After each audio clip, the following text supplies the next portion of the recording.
ಓಂ ನಮಃ ಸಿದ್ಧೇಭ್ಯಃ ಓಂ ನಮಃ ಸಿದ್ಧೇಭ್ಯಃ ಓಂ ನಮಃ ಸಿದ್ಧೇಭ್ಯಃ ನಮೋ ಅರಿಹಂತಾನಂ ನಮೋ ಸಿದ್ಧಾಣಂ ನಮೋ ಆಯಿರ್ಯಾಣಂ ನಮೋ ಉವಚ್ಛಾಯಾಣಂ ನಮೋ ಲೋಯೇ ಸೌವಸಾಹುನಂ ಸರಸ್ವತೀ ನಮಸ್ತುಭ್ಯಂ ವರದೆ ಕಾಮರೂಪಿಣಿ ವಿದ್ಯಾರಂಭಂ ಕರಿಷ್ಯಾಮಿ ಸಿದ್ಧಿರ್ಭವತು ಮೇ ಸದಾ ಸಿದ್ಧಿರ್ಭವತು ಮೇ ಸದಾ ನಮೋಸ್ತು ಭಗವಾನ್ ದ್ವಾದಶಾಂಜನವಾನಿ ಮಾತಾ ನಮೋಸ್ತು ನಮೋಸ್ತು ವಾಚಶ್ರೀ ನಮೋಸ್ತು ಗುರುದೇವ್ ನಮೋಸ್ತು ನಮೋಸ್ತು ಇವತ್ತು ಯಾವ ವಾರ ಇವತ್ತು ಗುರುವಾರನೇ ಇವತ್ತು ಏನು ಕಥೆನೇ ಗೊತ್ತಾಗಲ್ಲಪ್ಪ ಇದು ಏನು ವಾರಗಳು ದಿನಗಳು ಡೇಟ್ಗಳು ಏನೂ ಗೊತ್ತಾಗ್ತಿಲ್ಲ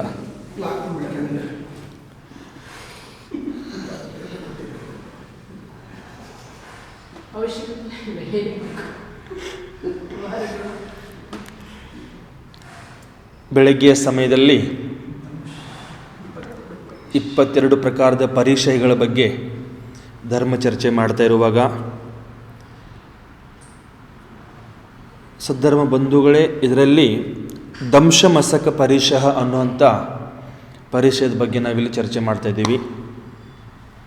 ನಿನ್ನೆ ದಿವಸ ಕೊನೆಯದಾಗಿ ನರಗತಿ ಬಗ್ಗೆ ಬಹಳ ಒಳ್ಳೆಯ ವಿವರಣೆಗಳನ್ನು ಕೊಟ್ಟು ಹೇಳಿದ್ರಿ. ಇಲ್ಲಿ ಯಾವ ನರಗತಿಯಲ್ಲಿ ಆ ಜೀವ ಜನ್ಮ ಆದ ತಕ್ಷಣ ಎಷ್ಟು ಆ ಭೂಮಿಗೆ ಬಂದು ಸ್ಪರ್ಶ ಆಗಿ ಎಷ್ಟು ಎತ್ತರ ಮೇಲೆ ಹಾರುತ್ತೆ, ಎಷ್ಟು ಎತ್ತರ ಮೇಲೆ ಹೋಗುತ್ತೆ. 7ನೇ ನರಕದಲ್ಲಿ 500 ಧನುಷ ಅಂತ ಹೇಳಿದ್ರು. ಪ್ರಥಮ ನರಕದಲ್ಲಿ 5 ಧನುಷ ಅಂತ ಹೇಳಿದ್ರು. 5. 7ನೇ ನರಕದಲ್ಲಿ 500, ಪ್ರಥಮ ನರಕದಲ್ಲಿ 5 ಧನುಷ. ಹೀಗೆ ಆ 7 ನರಕದ ಬಗ್ಗೆ ವಿವರಣೆಗಳನ್ನು ಬಹಳ ಸುಂದರವಾಗಿ ಕೊಟ್ಟರಿಲ್ಲಿ. ಅದೇ ರೀತಿ ಆ ಜೀವಿಗಳು ಅಲ್ಲಿ ನರಕದಲ್ಲಿ ಚೇಳುಗಳು ಯಾವ ರೀತಿ ಭೂಮಿಗೆ ಅದು ಆ ನರಕಿ ಜೀವ ಭೂಮಿಗೆ ಸ್ಪರ್ಶ ಮಾಡುತ್ತೆ. ಸ್ಪರ್ಶ ಮಾಡಿದ ನಂತರ ಒಮ್ಮೆ ಸ್ಪರ್ಶ ಮಾಡಿದ ತಕ್ಷಣ 1000 ಚೇಳುಗಳು ಕಚ್ಚಿದ ಅಲ್ಲಿ ನೋವು ಆಗ್ತಾ ಇರುತ್ತೆ, ವೇದನೆ ಆಗ್ತಾ ಇರುತ್ತೆ.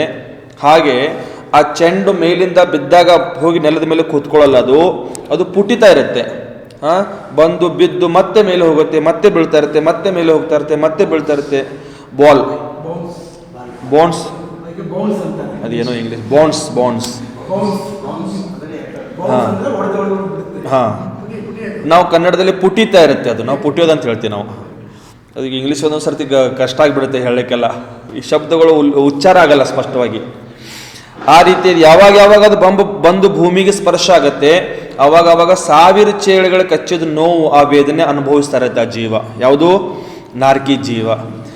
ಇಲ್ಲಿ ಆ ನರಕದಲ್ಲಿ ಇಷ್ಟು ನೋವನ್ನು, ಇಷ್ಟು ದುಃಖವನ್ನು, ಇಷ್ಟು ಆ ವೇದನೆಯನ್ನು ಅನುಭವಿಸಿರುವಂತಹ ಜೀವ ಈ ಮನುಷ್ಯಗತಿಯಲ್ಲಿ ಮುನಿ ಅವಸ್ಥೆಯಲ್ಲಿ ಮುನಿ ದೀಕ್ಷೆ ತಗೊಂಡು ಕೂಡಲೇ ಈ ಸೊಳ್ಳೆಗಳು, ನೊಣಗಳು, ಇರುವೆಗಳು, ತಿಗಣೆಗಳು, ತಿಗಣೆ ನಿಮ್ಮ ಕಡೆ ತಿಗಣೆ ಅಂತೀರಿ ನೀವು, ತಿಗಣೆಗಳು ಆದಿ ಈ ಕ್ರಿಮಿ ಕೀಟಗಳು ಕಚ್ಚುತ್ತಾ ಇರುವಾಗ ನಿಮಗೆ ಮಶಕ ಅಂದರೆ ನಿಮ್ಮನ್ನ ವೇದನ ನೋವು ಕೊಡ್ತಾ ಇರುವಾಗ ಆ ನೋವನ್ನು ನೀವೇನು ಮಾಡಬೇಕಂತಂದ್ರೆ ಆ ನರಕದಲ್ಲಿ ಆಗುವಂಥ ಆ ವೇದನೆಯನ್ನು ಅನುಭವ ಮಾಡಿಕೊಂಡು ಈ ವೇದನೆಯನ್ನು ನೀವು ಮರೆತು ಬಿಡಬೇಕು. ಈ ವೇದನೆಯನ್ನು ನೀವು ಬಹಳ ಅದನ್ನ ಹಚ್ಕೊಳ್ಬಾರ್ದು, ಆ ವೇದನೆಯನ್ನು ಬಿಟ್ಟು ಬಿಡಬೇಕು ಅನ್ನೋಂಥ ಮಾತಿಲ್ಲಿ ನಿನ್ನೆ ಹೇಳಿದರು. ಇವತ್ತಿನ ದಿವಸ ಇಲ್ಲಿ ಅದೇ ವಿಷಯ ಮುಂದೆ ತಗೊಂಡು ಹೋಗಿ ಹೇಳ್ತಾರ. ಪಿರ್ವಹ ಮುಕ್ತಿರಾಜ್ ಪ್ರದಾನ್ ಕರ್ತೆ ಹೇ. ಮುನಿರಾಜ್ ಜಬ್ ಧ್ಯಾನ ಮೇ ಲೀನ್ ಹೋತೆ ಹೇ, ಮುನಿಗಳು ಯಾವಾಗ ಧ್ಯಾನದಲ್ಲಿ ಲೀನರಾಗ್ತಾರ ತಬ್ ಮಕ್ಕಿ, ಮಚ್ಚರ್, ಖಟ್ಮಲ್, ನಾಗರಾಜ್, ಮೃಗರಾಜ್ ಮುನಿರಾಜ್ ಕೋ ಪೀಡಾ ದೇತೆ. ಇವೆಲ್ಲ ಏನೋ ಇದು ಮಕ್ಕಿ ಅಂದ್ರೆ ಏನೋ ನೊಣ, ಮಚ್ಚರ್ ಅಂದ್ರೆ ಸೊಳ್ಳೆ, ಖಟ್ಮಲ್ ಅಂದ್ರೆ ತಿಗಣೆ, ಆಮೇಲೆ ನಾಗರಾಜ್ ಅಂದ್ರೆ ಹಾವು, ಆಮೇಲೆ ಮೃಗರಾಜ್ ಅಂತಂದ್ರೆ ಏನೋ ಸಿಂಹ ಆದಿ ಪ್ರಾಣಿ ಪಕ್ಷಿ, ಇವೆಲ್ಲ ಪ್ರಾಣಿಗಳು ಇವೆಲ್ಲ ಬಂದು ಮುನಿಗಳಿಗೆ ಏನ್ ಮಾಡ್ತಿರ್ತಾವ? ಪೀಡೆ ಕೊಡ್ತಿರ್ತಾವ, ನೋವು ಕೊಡ್ತಿರ್ತಾವ. फिर वह मुक्तिराज प्रदान करते हैं. उक्त जीव मुनिराज की काया का घात करके घातिಯ कर्मों को घातने में सहयोगी है. ಇವೆಲ್ಲ ಜೀವಿಗಳು ಏನಿದಾವಲ್ಲ ಆ ಮುನಿಗಳ ಶರೀರಕ್ಕೆ ಪೀಡೆ ಕೊಟ್ಟು ಆ ಕಾಯವನ್ನು ಘಾತ ಮಾಡ್ತಾರ, ಆ ಶರೀರವನ್ನು ಘಾತ ಮಾಡ್ತಾರೆ. ಇವೆಲ್ಲ ಪ್ರಾಣಿಗಳು, ಮೃಗರಾಜಿರ್ಲಿ ಸರ್ಪರಾಜಿರ್ಲಿ ಇವೆಲ್ಲ ಬಂದು ಆ ಮುನಿಗಳ ಶರೀರವನ್ನು ಘಾತ ಮಾಡ್ತಾವ. ಘಾತ ಮಾಡಿದ ನಂತರ ಏನಾಗುತ್ತೆ ಅಂದ್ರೆ ಘಾತಿಯ ಕರ್ಮಗಳು ನಾಶ ಆಗ್ತಾವಲ್ಲಿ. ಯಾವ ಕರ್ಮ ನಾಶ ಆಗ್ತಾವ? ಘಾತಿ ಕರ್ಮ ಅಂದ್ರೆ ಯಾವುದು? ದರ್ಶನಾವರ್ಣೀಯ, ಜ್ಞಾನಾವರ್ಣೀಯ, ಮೋಹನೀಯ ಮತ್ತು ಅಂತರಾಯ. ಈ 4 ಕರ್ಮಗಳನ್ನ ಘಾತ ಮಾಡಲಿಕ್ಕೆ, 4 ಕರ್ಮಗಳನ್ನ ನಾಶ ಮಾಡಲಿಕ್ಕೆ ಒಳ್ಳೆ ಅವಕಾಶ, ಒಳ್ಳೆ ಒಂದು ನಿಮಿತ್ತ ಆಗ್ತಾವ ಈ ಪ್ರಾಣಿಗಳು ಅಂತ ಇಲ್ಲಿ ತಿಳ್ಕೊಳ್ಬೇಕಂತ ಹೇಳ್ತಾರೆ. ಸಹಯೋಗಿ ಹೇ ಅಥ ಅಪೇಕ್ಷಾಕೃತ ಉಪಕಾರಿ ಹೇ. ಅಪೇಕ್ಷಾಕೃತ ಏನಿದಾರ ಅವರು ಉಪಕಾರಿಗಳಿದಾರೆ. ನಮಗೆ ಒಂದು ಅಪೇಕ್ಷೆಯಿಂದ ಅಂತ ಹೇಳಿರೋದು, ಸರ್ವತಾ ಇಲ್ಲ. ಸರ್ವತ ಅಂತಂದ್ರೆ ಎಲ್ಲ ಮುನಿಗಳು ಹೋಗಿ ಆ ಮೃಗರಾಜರ ಹತ್ರ ಹೋಗಿ ಕೂತ್ಕೊಳ್ಬೇಕಾಗತ್ತೆ. ಹಾಗಾದ್ರೆ ಕಚ್ಚಪ್ಪನಿಗೆ ಬಂದಂತ ಅಪೇಕ್ಷಾಕೃತ ಕಥನ ಹೇಳ್ತಿದ್ರೆ ಇಲ್ಲಿ ಅಪೇಕ್ಷೆಯಿಂದ ಅವರು ಉಪಕಾರಿಗಳಿದಾರ. ಯಹಿ ಕಾರಣ ಹೇ ಕಿ ಕಷ್ಟ ದೇನೆ ವಾಲಾ ದುರ್ಗತಿ ಮೇ ಜಾತಾ ಹೇ. ಇದೇ ಕಾರಣ ಇದೆ ನೋಡ್ರಿ. ಪಾರ್ಶ್ವತನ್ನ ಕಷ್ಟ ಕೊಡೋರು ಎಲ್ಲಿ ಹೋಗ್ತಾರ? ದುರ್ಗತಿಗೆ ಹೋಗ್ತಾರ. ಕಷ್ಟ ಕೊಡೋರು ದುರ್ಗತಿಗೆ ಹೋಗ್ತಾರ. ಮತ್ತು ಆ ಮಹಾ ಕಷ್ಟಗಳನ್ನ ಸಹಿಸ್ಕೊಳ್ಳೋರು, ಆ ಕಷ್ಟಗಳನ್ನ ಸಹನೆ ಮಾಡಿಕೊಳ್ಳೋರು ಸದ್ಗತಿಕೋ ಪ್ರಾಪ್ತ ಹೋತಾ ಹೇ. ಸದ್ಗತಿಗೆ ಪ್ರಾಪ್ತಿ ಆಗ್ತಾ ಇರ್ತಾರ. ಮಹಾಸುಖಕೋ ಪಾತಾ ಹೇ. ಮಹಾಸುಖವನ್ನು ಅವ್ರು ಅನುಭವಿಸ್ತಾ ಇರ್ತಾರ. ಅನೇಕೋ ದೃಷ್ಟಾಂತ ಆಗಮ್ಯ ಪಡ್ನೆಕೋ ಮಿಲ್ತೆ. ಅನೇಕ ದೃಷ್ಟಾಂತಗಳು ಆಗಮದಲ್ಲಿ ನಮಗೆ ಶಾಸ್ತ್ರದಲ್ಲಿ ಓದ್ಲಿಕ್ಕೆ ಸಿಗ್ತಾ ಇರ್ತಾವ. ಕಿ ಮುನಿರಾಜ್ ಕೆ ಲಿಯೇ ಸಿಂಹ ಖಾ ಗಯಾ. ಮುನಿರಾಜರು ಬಂದು ಸಿಂಹ ತಿಂದು ಹೋಗಿಬಿಡ್ತು. ಮುನಿರಾಜ ಸಮತಾಭಾವ ಸೆ ಸಮಾಧಿ ಕರ್ಕೆ ಸ್ವರ್ಗ ಚಲಿ ಗಯೇ. ಮುನಿರಾಜರು ಅದನ್ನ ಸಮತಾಭಾವದಿಂದ ಸಹನೆ ಮಾಡಿಕೊಂಡು ಸ್ವರ್ಗ ಅಥವಾ ಮೋಕ್ಷವನ್ನು ಪಡ್ಕೊಂಡಿದ್ರು ಅನ್ನುವಂಥ ಉದಾಹರಣೆಗಳನ್ನ ನಾವು ಶಾಸ್ತ್ರದಲ್ಲಿ ಬಹಳಷ್ಟು ಉದಾಹರಣೆಗಳನ್ನ ನಾವು ನೋಡಿರ್ತೀವಿ. ಆ ರೀತಿಯಲ್ಲಿ ಹೇಳ್ತಾರ, भगवान पार्श्वनाथ के जीवने ग्रैवेक विमान के उस अहम इंद्र ने 27 सागर की आयु बिताकर मध्यलोक की अयोध्या नगरी में महामंडलिक राजा आनंद के रूप में मनुष्य जन्म धारण कर लिया. ಭಗವಾನ್ ಪಾರ್ಶ್ವನಾಥರ ಜೀವ ಏನಾಯ್ತಂದ್ರೆ ಗ್ರೈವೇಕ ವಿಮಾನದಲ್ಲಿ, ನವಗ್ರೈವೇಕದ ವಿಮಾನದಲ್ಲಿ ಅಲ್ಲಿ ಅಹಮಿಂದ್ರ ಅಂತ ಇತ್ತದು. ಅಲ್ಲಿಂದ ಅಹಮಿಂದ್ರ ಅಂತ ಇದ್ರು ಅವರು. ಅಲ್ಲಿಂದ 27 ಸಾಗರ ಆಯುಷ್ಯವನ್ನು ಅಲ್ಲಿ ಮುಗಿಸ್ಕೊಂಡು ಮಧ್ಯಲೋಕದಲ್ಲಿ ಅಯೋಧ್ಯ ನಗರದಲ್ಲಿ ಮಹಾಮಂಡಲಿಕ ರಾಜ ಆನಂದಕ್ಕೆ ರೂಪಮೇ, ಆನಂದನ ರೂಪದಲ್ಲಿ ಅವ್ರೇನ್ ಮಾಡ್ತಾರ? ಮನುಷ್ಯ ಜನ್ಮ ಧಾರಣೆ ಮಾಡ್ಕೊಳ್ತಾರೆ. ಯಾವ ಜೀವ ಇದು? ಪಾರ್ಶ್ವನಾಥರ ಜೀವ ಇದು जन्म लिया. और कमट का जीव 7वें नरक से निकलकर वही निकटवर्ती वन में सिंह हो गया. ಮತ್ತು ಕಮಟನ ಜೀವ 7ನೇ ನರಕದಿಂದ ಹೊರಗಡೆ ಬಂದು ನಿಕಟವರ್ತಿ ಅಲ್ಲೇ ಪಕ್ಕದಲ್ಲಿ ಒಂದು ಯಾವುದೋ ಒಂದು ವನದಲ್ಲಿ ಸಿಂಹ ಆಗಿ ಹುಟ್ಟು ಬಿಡ್ತಿದೆ. ಅದು ಯಾವ ಜೀವ? ಕಮಟನ ಜೀವ. महाराजा आनंद राज सुखों का उपभोग करते हुए एक बार अष्टानिका पर्व के समय मंदिर में नंदीश्वर पूजन के मध्य पधारे. ಏನಾಗ್ತಂದ್ರೆ ಆ ಮಹಾರಾಜ ಆನಂದ ರಾಜ ಸುಖವನ್ನು ಅನುಭವಿಸ್ತಾ ಇರುವಂತ, ಉಪಭೋಗ ಮಾಡ್ತಾ ಇರುವಂತ ಆ ಜೀವ ಒಂದು ಸರ್ತಿ ಏನಾಗುತ್ತೆ ಅಂದ್ರೆ ಅಷ್ಟಾನಿಕದ ಪರ್ವದ ಸಂದರ್ಭದಲ್ಲಿ ಮಂದಿರದಲ್ಲಿ ನಂದೀಶ್ವರ ಪೂಜನಕ್ಕೆ ಮಧ್ಯ ಪದಾರೆ. ನಂದೀಶ್ವರ ಪೂಜೆ ನಡೀತಾ ಇತ್ತು, ಅದರ ಮಧ್ಯದಲ್ಲಿ ಅವರು ಅಲ್ಲಿ ಆಗಮನ ಆಯ್ತಾ ಅವ್ರದ್ದು. ವಿಪುಲಮತಿ ಮುನಿರಾಜ್ ಕೆ ಮುಖಾರವಿಂದ ಸೆ ತೀನೋ ಲೋಕೋಂ ಕೆ ಅಕೃತ್ರಿಮ ಚೈತಾಲಯೋಂ ಕಾ ವರ್ಣನ್ ಸುನಾ. ಅಲ್ಲಿ ವಿಪುಲಮತಿ ಮುನಿಗಳಂತ ಇರ್ತಾರ. ಆ ಮುನಿಗಳ ಮುಖದಿಂದ ಬಾಯಿಂದ 3 ಲೋಕದಲ್ಲಿ ತೀನೋ ಲೋಕಕ್ಕೆ ಅಕೃತ್ರಿಮ, 3 ಲೋಕದಲ್ಲಿ ಇರುವಂತಹ ಅಕೃತ್ರಿಮ ಚೈತ್ಯಾಲಯಗಳ ಬಗ್ಗೆ ವರ್ಣನೆ ನಡೀತಾ ಇತ್ತು, ಚರ್ಚೆ ನಡೀತಾ ಇತ್ತು. ಆ ಚರ್ಚೆ, ಆ ವರ್ಣನೆ ಎಲ್ಲ ಏನ್ ಮಾಡ್ತಾರ? ಆ ಆನಂದ ರಾಜ ಏನಿದ್ರಲ್ಲ, ಆ ಆನಂದ ರಾಜ ಏನ್ ಮಾಡ್ತಾರ? ಅದನ್ನ ಸ್ವೀಕಾರ ಮಾಡ್ಕೊಳ್ತಾರ, ಅದನ್ನ ಕೇಳ್ಕೊಂಡ್ಬಿಡ್ತಾರ. ಅದನ್ನ ಪಾರ್ಶ್ವನಾಥರ ಜೀವ ಅದು. ಅವ್ರ ಹೆಸರು ಆನಂದ ರಾಜ ಅಂತ ಅವ್ರ ಹೆಸರು. ಆಮೇಲೆ ಅದನ್ನ ಕೇಳ್ಕೊಳ್ತಾರ ಅವರು. ವರ್ಣರ್ ಸುನಾ ಉನ್ಹೇ ಸೂರ್ಯ ವಿಮಾನ ಕೆ ಜಿನ ಮಂದಿರ ಕೆ ಪ್ರತಿ ಪ್ರಗಾಢ ಶ್ರದ್ಧಾ ಹೋಗೈ. ಆ ಸೂರ್ಯ ವಿಮಾನದಲ್ಲಿ ಈಗೇನ್ ನಾವು ಸೂರ್ಯ ದಿನ ಬೆಳಗ್ಗೆ ಮೇಲೆ ಉದಯಕ್ಕೆ ಬರುತ್ತೆ, ಆ ಸೂರ್ಯ ವಿಮಾನ ಅದು.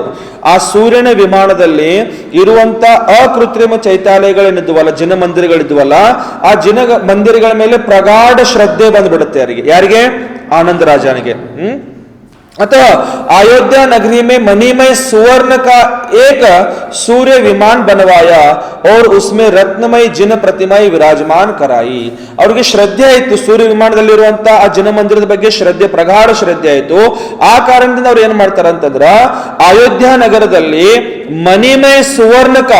ಮಣಿಮಯ ಸುವರ್ಣದ ಒಂದು ಜಿನಮಂದಿರ ವಿಮಾನ ತಯಾರು ಮಾಡ್ತಾರ. ಮತ್ತು ಆ ವಿಮಾನದಲ್ಲಿ ಉಸ್ಮೆ ರತ್ನಮಯ ಜಿನ ಪ್ರತಿಮಾ, ಅಲ್ಲಿ ಏನ್ ಮಾಡ್ತಾರೆ ಅಂದ್ರೆ ರತ್ನಮಯ ಜಿನ ಪ್ರತಿಮಾ ಒಂದು ಸ್ಥಾಪನೆ ಮಾಡ್ತಾರಲ್ಲಿ. ರತ್ನಮಯ ಜನ ಪ್ರತಿಮಾ ವಿರಾಜಮಾನ್ कराई. महापूजा कराई, पंचकल पूजा आदि महापूजे ಕೂಡ ಅಲ್ಲಿ ಆಯ್ತು. एक दिन आनंद राजा आनंद से राजसभा में सिंहासन पर बैठा था. ಒಂದು ದಿವಸ ಏನಾಯ್ತು ಅಂದ್ರೆ ಆನಂದ ರಾಜ ಆನಂದದಲ್ಲಿ ರಾಜಸಭಾದಲ್ಲಿ ಸಿಂಹಾಸನದ ಮೇಲೆ ಕೂತ್ಕೊಂಡಿದ್ದ. राजसभा में बैठे बैठे दर्पण में अपना मुख देखा तो सिर के एक सफेद बाल देखते ही उन्हें राज वैभव से वैराग्य हो गया. ರಾಜಸಭಾದಲ್ಲಿ ಕೂತ್ಕೊಂಡಿದ್ರು ಅವರು. ರಾಜ್ಯಸಭಾದಲ್ಲಿ ಕೂತ್ಕೊಂಡಿದ್ರು. ದರ್ಪಣದಲ್ಲಿ ಕನ್ನಡಿ, ಆ ಕನ್ನಡಿಯಲ್ಲಿ ನೋಡ್ತಾರ. ಕನ್ನಡದಲ್ಲಿ ನೋಡಿದಾಗ ಅವ್ರಿಗೆ ಅವ್ರ ತಲೆಯಲ್ಲಿ ಇರುವಂತ ಕೂದಲದಲ್ಲಿ ಒಂದು ಕೂದಲು ಏನಾಯ್ತು, ಒಂದು ಕೂದಲು ಬಿಳಿ ಕೂದಲು ಕಾಣಿಸ್ತಾ ಅವ್ರಿಗೆ. ಆ ಬಿಳಿ ಕೂದಲು ನೋಡಿ ಅವ್ರಿಗೆ ಏನಾಗುತ್ತೆ ಅಂದ್ರೆ ರಾಜ್ಯ ವೈಭವದ ಮೇಲೆ ಅವರಿಗೆ ವೈರಾಗ್ಯ ಪ್ರಾಪ್ತಿ ಆಯಿತು. ರಾಜ್ಯ ವೈಭವ ಇದೆಲ್ಲ ಏನು ಶಾಶ್ವತ ಅಲ್ಲ ಅಂತ ಅವ್ರಿಗೆ ವೈರಾಗ್ಯ ಬಂತ ಅವ್ರಿಗೆ. ಫಿರ್ ಕ್ಯಾ ಅಪನೆ ಪುತ್ರ ಕೋ ರಾಜ್ಯಭಾರ ಸೋಪಕರ್, ತನ್ನ ಪುತ್ರನಿಗೆ ರಾಜ್ಯಭಾರ ಎಲ್ಲ ಏನ್ ಮಾಡಿದ್ರು ಕೊಟ್ಟು, ರಾಜ್ಯಭಾರ ಎಲ್ಲ ಕೊಟ್ಟು ಸಾಗರ ದತ್ತ ಮುನಿರಾಜ್ಗೆ ಪಾಸ್ ದೀಕ್ಷಾ ಧಾರಣ ಕರ್ಲಿ. ಸಾಗರ ದತ್ತ ನಾಮದ ಮುನಿಗಳಿದ್ರು. ಆ ಮುನಿಗಳ ಹತ್ರ ಹೋಗಿ ಏನ್ ಮಾಡ್ತಾರ, ದೀಕ್ಷೆಯನ್ನು ಧಾರಣೆ ಮಾಡ್ಕೊಂಡ್ಬಿಡ್ತಾರೆ. ಧಾರಣ ಕರ್ಲಿ. ಪುನಃ ಸೋಲೋ ಕಾರಣ ಭಾವನಾ ಭಾಕರ್, 16 ಭಾವನೆಗಳನ್ನ ಭಾವಿಸಿಕೊಂಡು ಗುರು ಚರಣೋಮೆ, ಗುರುಗಳ ಚರಣದಲ್ಲಿ ತೀರ್ಥಂಕರ ಪ್ರಕೃತಿ ಕಾ ಬಂಧ ಕರ್ಲಿಯ, ತೀರ್ಥಂಕರ ಪ್ರಕೃತಿ ಏನ್ ಮಾಡಿದ್ರು ಅವರು ಬಂಧ ಮಾಡ್ಕೊಂಡ್ಬಿಟ್ರು. वे आनंद मुनिराज जंगल में आत्म ध्यान का आनंद ले रहे थे. ಆ ಆನಂದ ಮುನಿರಾಜರೇನಿದ್ರಲ್ಲ, ಆ ಮುನಿಗಳು ಕಾಡಿನ ಒಳಗಡೆ ಏನ್ ಮಾಡ್ತಿದ್ರು, ಆನಂದ ಧ್ಯಾನದ ಆನಂದ ಅವರು ತಗೊಳ್ತಾ ಇದ್ರು, ಧ್ಯಾನ ಮಾಡ್ತಾ ಇದ್ರು, ತನ್ನ ಆತ್ಮದಲ್ಲಿ ಲೀನರಾಗಿ ಬಿಟ್ಟಿದ್ರು. उस समय तब एक सिंह आकर के उन्हें खा लेता है. ಆ ಸಿಂಹ ಬಂದು ಆ ಆನಂದ ಮುನಿರಾಜರಿಗೆ ಏನ್ ಮಾಡುತ್ತೆ, ಅದು ತಿಂದು ಬಿಡುತ್ತೆ ಅದು. वे समता भाव से ದೇಹ ತಜ ಕರ್ಕೆ, ಆ ಸಮತಾ ಭಾವದಿಂದ ಆ ಮುನಿಗಳೇನ್ ಮಾಡ್ತಾರೆ ಅಂದ್ರೆ ದೇಹವನ್ನು ತ್ಯಾಗ ಮಾಡಿ 13ವೇं ಸ್ವರ್ಗ ಮೇ ದೇವ್ ಬನ್ ಜಾತೆ ಹೈ, 13ನೇ ಸ್ವರ್ಗದಲ್ಲಿ ದೇವ ಆಗಿ ಅವರು ಹುಟ್ಟುತ್ತಾರಲ್ಲಿ, ದೇವ್ ಬನ್ ಜಾತೆ ಹೈ. और सिंह मर करके 5वें नरक में चला जाता है. ಮತ್ತು ಸಿಂಹ ಸತ್ತೆಯಲ್ಲಿ ಹೋಗುತ್ತೆ, ಅದು 5ನೇ ನರಕದಲ್ಲಿ ಹೋಗುತ್ತೆ, ಜನ್ಮ ತಗೊಳ್ಳುತ್ತದು. ಕಷ್ಟ ಸಹನೆ ವಾಲ ಕಷ್ಟ ಸೇ ಮುಕ್ತ ಹೋ ಜಾತಾ ಹೈ, ಕಷ್ಟಗಳನ್ನ ಸಹಿಸಿಕೊಳ್ಳೋರು ಕಷ್ಟದಿಂದ ಮುಕ್ತಿ ಆಗ್ಬಿಡ್ತಾರ, ಮುಕ್ತಿ ಪಡ್ಕೊಳ್ತಾರ. ಅವ್ರ ಕಷ್ಟ ದೇನೆ ವಾಲ ಅನೇಕೋ ಭವತ ಕಷ್ಟ ಪಾತ, ಮತ್ತೆ ಕಷ್ಟ ಕೊಡೋರು ಅನೇಕ ಭವಗಳ ತನಕ ಕಷ್ಟಗಳನ್ನ ಮತ್ತೆ ಅನುಭವಿಸಬೇಕಾಗುತ್ತದೆ ಅವರಿಗೆ. ಅದಕ್ಕೆ ನೋಡಿ ಕಷ್ಟ ಕೊಡ್ಬೇಕಂತ ಹೇಳ್ತಾರ, ಹೌದಲ್ರಿ? ಕಷ್ಟ ಕೊಡ್ಬೇಕ, ಸಹಿಸ್ಕೊಳ್ಬೇಕು ಪಾರ್ಶ್ವತನ, ಕಷ್ಟ ಕೊಡ್ಬೇಕಂತ ಮಾಡ್ತಿದಾರ ಅವರು ಪಾರ್ಶ್ವನಾಥರು. ಇವ್ರು 2 ಜನ ಪಾರ್ಶ್ವನಾಥರು ಅವರೇ. ಹೌದು ಹೌದು ಹೌದು ಹೌದು ಅಂತದಾರೆ 2 ಜನ. ಕಷ್ಟ ಕೊಡ್ಬೇಕಾ, ಕಷ್ಟ ಸಹಿಸ್ಕೊಳ್ಬೇಕಾ? ಸಹಿಸ್ಕೊಳ್ಬೇಕಾ, ಅನುಭವಿಸ್ಬೇಕಾ? 2 ಒಂದೇ. ಅನುಭವಿಸೋದು ಆಯ್ತು, ಸಹಿಸ್ಕೊಳ್ಳೋದು ಆಯ್ತು. ಈ ಪ್ರಕಾರ ನೋಡ್ರಿ, ಕಷ್ಟಗಳನ್ನ ಸಹಿಸ್ಕೊಂಡ್ವಿ ಅಂದ್ರೆ ಕಷ್ಟದಿಂದ ಮುಕ್ತಿ ಸಿಗತ್ತೆ. ಅದೇ ಕಷ್ಟಗಳನ್ನ ನಾವು ಇನ್ನೊಬ್ರಿಗೆ ಕೊಡ್ತಿದೀವಿ ಅಂತಂದ್ರೆ ಆ ಕಷ್ಟಗಳಿಂದ ನಮ್ಗೆ ಏನಾಗುತ್ತೆ, ಮುಂದೆ ಮತ್ತೆ ಭವದಲ್ಲಿ ನಮಗೆ ಕಷ್ಟ ಮತ್ತೆ ಅನುಭವಿಸ್ಬೇಕಾಗುತ್ತದೆ, ಹೌದಲ್ಲ? ಅದಕ್ಕೆ ಏನ್ ಮಾಡೋದು, ಸಂಪತ್ತನ್ನ ಕಷ್ಟಗಳನ್ನ ಸಹಿಸ್ಕೊಳ್ಳೋದು. ಅಹೋ ಜ್ಞಾನಿಯೋ, ಇಲ್ಲೇನ್ ಹೇಳ್ತಾರಂದ್ರೆ ಅಹೋ ಜ್ಞಾನಿಯೋ ಕಷ್ಟೋ ಕೆ ಊಪರ್ ಹಿ ಮುಕ್ತಿ ಕಾ ಬಸೇರಾ ಹೇ. ಏನ್ ಹೇಳಿದ್ರಲ್ಲಿ, ಕಷ್ಟೋ ಕೆ ಊಪರ್ ಹಿ, ಆ ಕಷ್ಟಗಳನ್ನ ಸಹಿಸ್ಕೊಂಡ್ರೇನೆ ಮುಕ್ತಿ ಕಾ ಬಸೇರಾ ಹೇ. ಅಂದ್ರೆ ಈ ಲೋಕದಲ್ಲಿ ನೀವೆಲ್ಲೂ ಹೋದರೂ ಕೂಡ ನಿಮಗೆ ಕಷ್ಟ ಅಂತೂ ಬಿಟ್ಟದು ಇಲ್ವೇ ಇಲ್ಲ. ಈ 3 ಲೋಕದಲ್ಲಿ 4 ಗತಿಗಳಲ್ಲಿ ನೀವೆಲ್ಲೂ ಜನ್ಮ ತಗೊಳ್ಳಿ, ಈ 3 ಲೋಕದಲ್ಲಿ 4 ಗತಿಗಳಲ್ಲಿ ನೀವೆಲ್ಲೂ ಜನ್ಮ ತಗೊಳ್ಳಿ, ಅದು ಕಷ್ಟ ಅಂತೂ ಇದ್ದೇ ಇದೆ. ಇಲ್ಲಿ ಕಷ್ಟ ಅಂತೂ ಯಾರಿಗೂ ಬಿಟ್ಟಿದಿಲ್ಲ. ಎಂತ ಅಹಂ ಇಂದ್ರು ಇದ್ರೂ ಸಹ ಅವನಿಗೂ ಕೂಡ ಕಷ್ಟ ಇದೆ. ಅಹಂ ಇಂದ್ರ ಇದ್ರೂ ಸಹ ಅವನಿಗೂ ಕಷ್ಟ ಬಿಟ್ಟದಿಲ್ಲ, ಅವನಿಗೂ ದುಃಖ ಬಿಟ್ಟದಿಲ್ಲ, ಅವನಿಗೂ ನೋವು ಬಿಟ್ಟದಿಲ್ಲ, ಅವನಿಗೂ ವೇದನೆ ಬಿಟ್ಟದಿಲ್ಲ. ಅಹಂ ಇಂದ್ರ ಸ್ವರ್ಗದಲ್ಲಿರುವಂತ ಅಹಂ ಇಂದ್ರ ದೇವರಿಗೂ ಸಹ ಬಿಟ್ಟದಿಲ್ಲ. ನಾವು ನೀವು ಯಾರು ಹೇಳಿಲ್ಲಿ? ಯಾರ್ದು ನಾವಿಲ್ಲಲ್ಲ, ಯಾರಿಗೂ ಬಿಟ್ಟಿದಿಲ್ಲ. ಈ ಕಷ್ಟಗಳ ಮೇಲೇನೆ ಮೂರು ಲೋಕದ ಅಗ್ರ ಭಾಗದಲ್ಲಿನೇ ಏನಿದೆ, ಮುಕ್ತಿ ವಿರಾಜಮಾನಿದೆ. ಅಲ್ಲೇ ನಮಗೆ ಮುಕ್ತಿ ಸಿಗೋದಿದೆ. ಈ ಕಷ್ಟಗಳ ಮೇಲೇನೆ ನಮಗೇನು ಸಿಗೋದಿದೆ, ಮುಕ್ತಿ ಸಿಗೋದಿದೆ. ಅನ್ಯತಾ ಮುಕ್ತಿ ಇಲ್ಲ. ನೋಡ್ರಿ ಪಾರ್ಶ್ವತರ ಏನ್ ಮಾಡಿದ್ರಿ ಹೇಳ್ರಿ, ಅಹೋ ಜ್ಞಾನಿಯೋ ಕಷ್ಟೋ ಕೆ ऊपर ही मुक्ति का बसेरा है. मुक्ति अल्ले ಇದೆ. ज्ञानी विचार करता है कि हे प्रभु मेरे शरीर का कोई विघात कर दे. ಜ್ಞಾನಿ ಏನು ಯೋಚನೆ ಮಾಡ್ತಾರಂತಂದ್ರ, ಹೇ ಪ್ರಭು ಮೇರೆ ಶರೀರ ಕಾ, ಈ ಶರೀರವನ್ನು ಯಾರಾದ್ರೂ ವಿಘಾತ ಮಾಡ್ಲಿ, ಪರಂತು ಸಂಯಮ ಕಾ ವಿಘಾತ ನ ಕರೆ. ನನ್ನ ಶರೀರವನ್ನು ಯಾರಾದ್ರೂ ಬಂದು ತುಂಡು ತುಂಡು ಮಾಡಿದ್ರು ನನಗೇನು ಪ್ರಯೋಜನ, ನನಗೇನೋ ಅದ್ರದ್ದು ವಿಕಲ್ಪ ಇಲ್ಲ, ನನಗೇನು ತೊಂದರೆ ಇಲ್ಲ. ಆದ್ರೆ ನನ್ನ ಸಂಯಮದ ಘಾತ ಯಾರು ಮಾಡದೇ ಇರ್ಲಿ. ಕಾಮಕುಮಾರ್ ನಂದಿ ಮಹಾರಾಜರ ಶರೀರ ತುಂಡು ತುಂಡು ತುಂಡು ತುಂಡು ತುಂಡು ತುಂಡು ಆಯ್ತು, ತೊಂದರೆ ಇಲ್ಲ.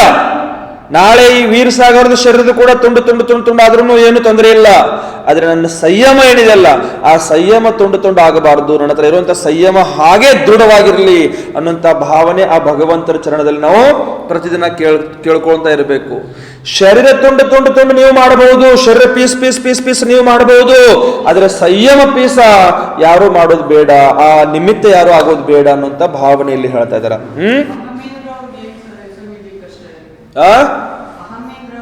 ಸಂಯಮ ಇಲ್ಲಲ್ಲ, ಅದಕ್ಕಿಂತ ದೊಡ್ಡ ಕಷ್ಟ ಏನಿದೆ? ಸಂಯಮ ಇಲ್ಲ. ಅಲ್ಲಿ ವ್ರತಗಳನ್ನ ತಗೊಳಕ್ ಬರಲ್ಲ. ವ್ರತ ಇಲ್ಲ, ನಿಯಮ ಇಲ್ಲ, ತಪ ಇಲ್ಲ, ಸಾಧನೆ ಇಲ್ಲ, ಸಂಯಮ ಇಲ್ಲ. ಅಹಂ ಇಂದ್ರ ಇದ್ರೂ ಸಹ ಅವನಿಗೇನು ಇಲ್ಲ. ಇದು ಅಹಂ ಇಂದ್ರ ಇದ್ರೂ ಸಹ ಯಾವುದೋ ಅವನಿಗೆ ಅಲ್ಲಿ ಮಾಡ್ಲಿಕ್ಕೆ ಇರುವುದಿಲ್ಲ. ಅದು ನೋವು ಅವನಿಗೆ, ಅದು ಕಷ್ಟ ಅವನಿಗೆ. ಇಷ್ಟೆಲ್ಲ ವೈಭವ ಇದೆ, ಅಹಂ ಇಂದ್ರನ ವೈಭವ ಎಲ್ಲ ಇದ್ರೂ ಸಹ ಸಂಯಮ ಪಾಲನೆ ಮಾಡಕ್ಕಿಲ್ಲ. ನಿಮ್ಮ ಹತ್ರ ಏನೂ ಇಲ್ಲ. ನೀವೊಂದು ಝೋಪಡ್ ಪಟ್ಟಿಲಿ ಗುಡಿಸ್ನಲ್ಲಿ ಇದ್ರೆ ನೀವು ಜೀವನ ಮಾಡ್ತಾ ಇದೀರಾ, ಗುಡಿಸ್ನಲ್ಲಿ ಜೀವನ ಮಾಡ್ತಾ ಇದೀರಾ.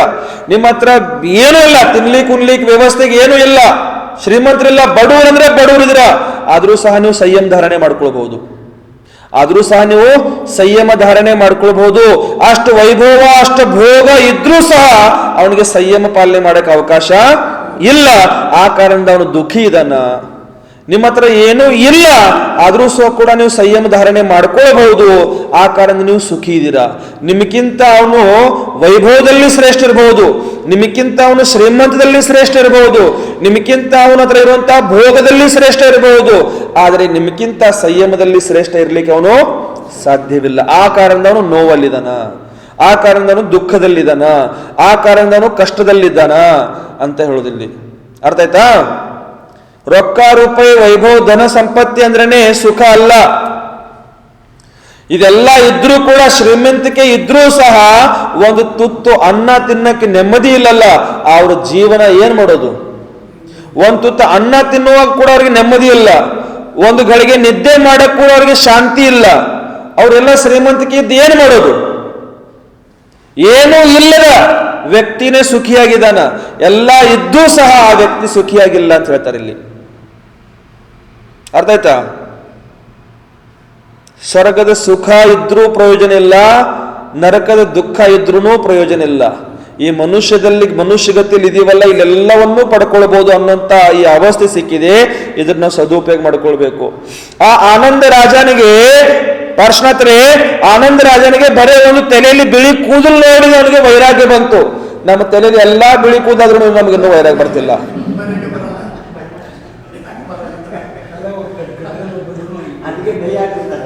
ಮತ್ತೆ ಅದಕ್ಕೆ ಬಣ್ಣ ಹಚ್ಚಿಬಿಡ್ತಾರೆ, ಅದಕ್ಕೆ ಕಪ್ಪು ಬಣ್ಣ. ಹೌದಲ್ರಿ ಸಂತೋಷನ? ತಲೆಯಾಗಿನ ಕೂದೆಲ್ಲ ಬಿಳಿಯಾದು, ಗಡ್ಡದ ಕೂದೆಲ್ಲ ಬಿಳಿಯಾದು, ಮೀಸೆ ಕೂದೆಲ್ಲ ಬಿಳಿಯಾದು, ಆದ್ರೂ ಕೂಡ ನಮ್ಗೆ ಇನ್ನೂ ವೈರಾಗ್ಯ ಬರ್ತಿಲ್ಲ.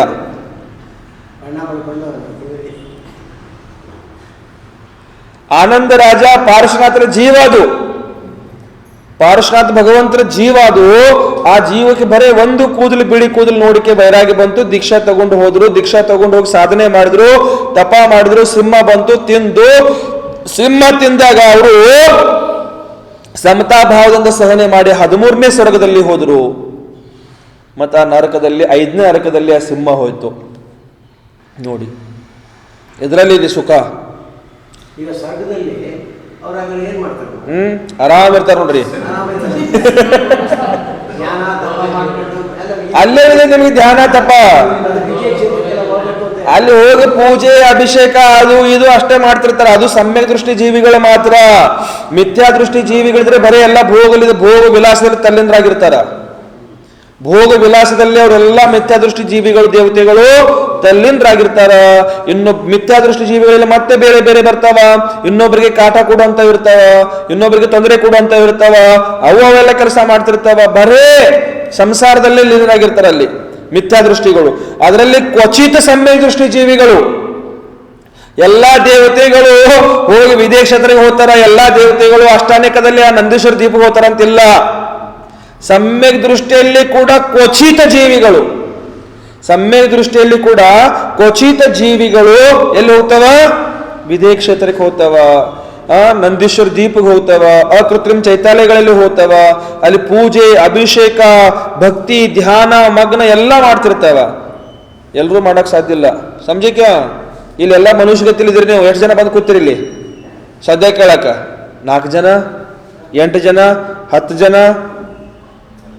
ಎಷ್ಟು ಜನ ಇದಾರೆ ಬೆಂಗಳೂರಲ್ಲಿ ಜನರು? ಹಾಗೆ ಅಲ್ಲೂ ನೋಡ್ರಿ, ಅಲ್ಲೂ ಹಾಗೆ ಇದೇ ರೀತಿ. ಮನೆಯಲ್ಲಿ ಒಂದು 10 ಜನ ಇದ್ದೀರಾ, ಮನೆಯಲ್ಲಿ ಒಂದು 10 ಜನ ಇದ್ದೀರಾ, 10 ಜನ ಎಲ್ಲರೂ ಧರ್ಮಾತ್ಮಗಳಿದಾರ? ಅಲ್ಲಿ ಸ್ವರ್ಗದಲ್ಲಿ ಇರುವಂತ ಜೀವಿಗಳು ಕೂಡ ಹೀಗೆ. ಅಲ್ಲಿ ಸ್ವರ್ಗದಲ್ಲಿ ಎಷ್ಟೋ ಜೀವಿಗಳಿದಾವ, ಎಲ್ಲೋ ಧರ್ಮಾತ್ಮ ಇರಲ್ಲ, ಕ್ವಚಿತ. समझे कि नहीं समझे? समझे ना? ಕ್ವಚಿತ್ ಅಂದ್ರೆ ಕೆಲವೊಂದು, 1000ದಲ್ಲಿ 1, ಲಕ್ಷದಲ್ಲಿ 1 ಈ ರೀತಿ.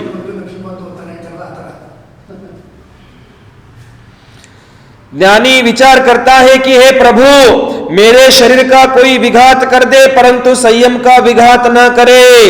शरीर कीमती नहीं है, शरीर कीमती नहीं है, संयम कीमती होता है. ಶರೀರಕ್ಕೆ ಬೆಲೆ ಇಲ್ಲ ಇಲ್ಲಿ, ನಾನು ಧಾರಣೆ ಮಾಡಿಕೊಂಡಿರುವಂತ ಈ ಸಂಯಮಕ್ಕೆ ಬೆಲೆ ಇದೆ ಅಂತ ಹೇಳ್ತಾರೆ ಇಲ್ಲಿ. ನಾನು ಅದಕ್ಕೆ ಮೊನ್ನೆ ಒಂದು ಮಾತು ಹೇಳಿದ್ದೆ ಸಂತೋಷನಲ್ಲಿ, ಮುನಿಗಳ ಪರಿಣಾಮ ಕೆಡಿಸುವಂತವರು ಮುನಿ ಹತ್ಯೆ ಮಾಡಿರುವಂತ ಪಾಪ ಕಟ್ಕೊಳ್ತಾರಂತ. ಏನ್ ಹೇಳಿದ್ರಿ ಇಲ್ಲಿ? ಮೊನ್ನೆನೇ ಹೇಳಿದೆ ನಾನು ಇದು ಮಾತು. ಮುನಿಗಳ ಪರಿಣಾಮ ಕೆಡಿಸುವಂತವರು ಮುನಿ ಹತ್ಯೆ ಮಾಡಿರುವಂತ ಪಾಪ ಕಟ್ಕೊಳ್ತಾರಂತ. ಯಾಕೆ ಹೇಳಿ?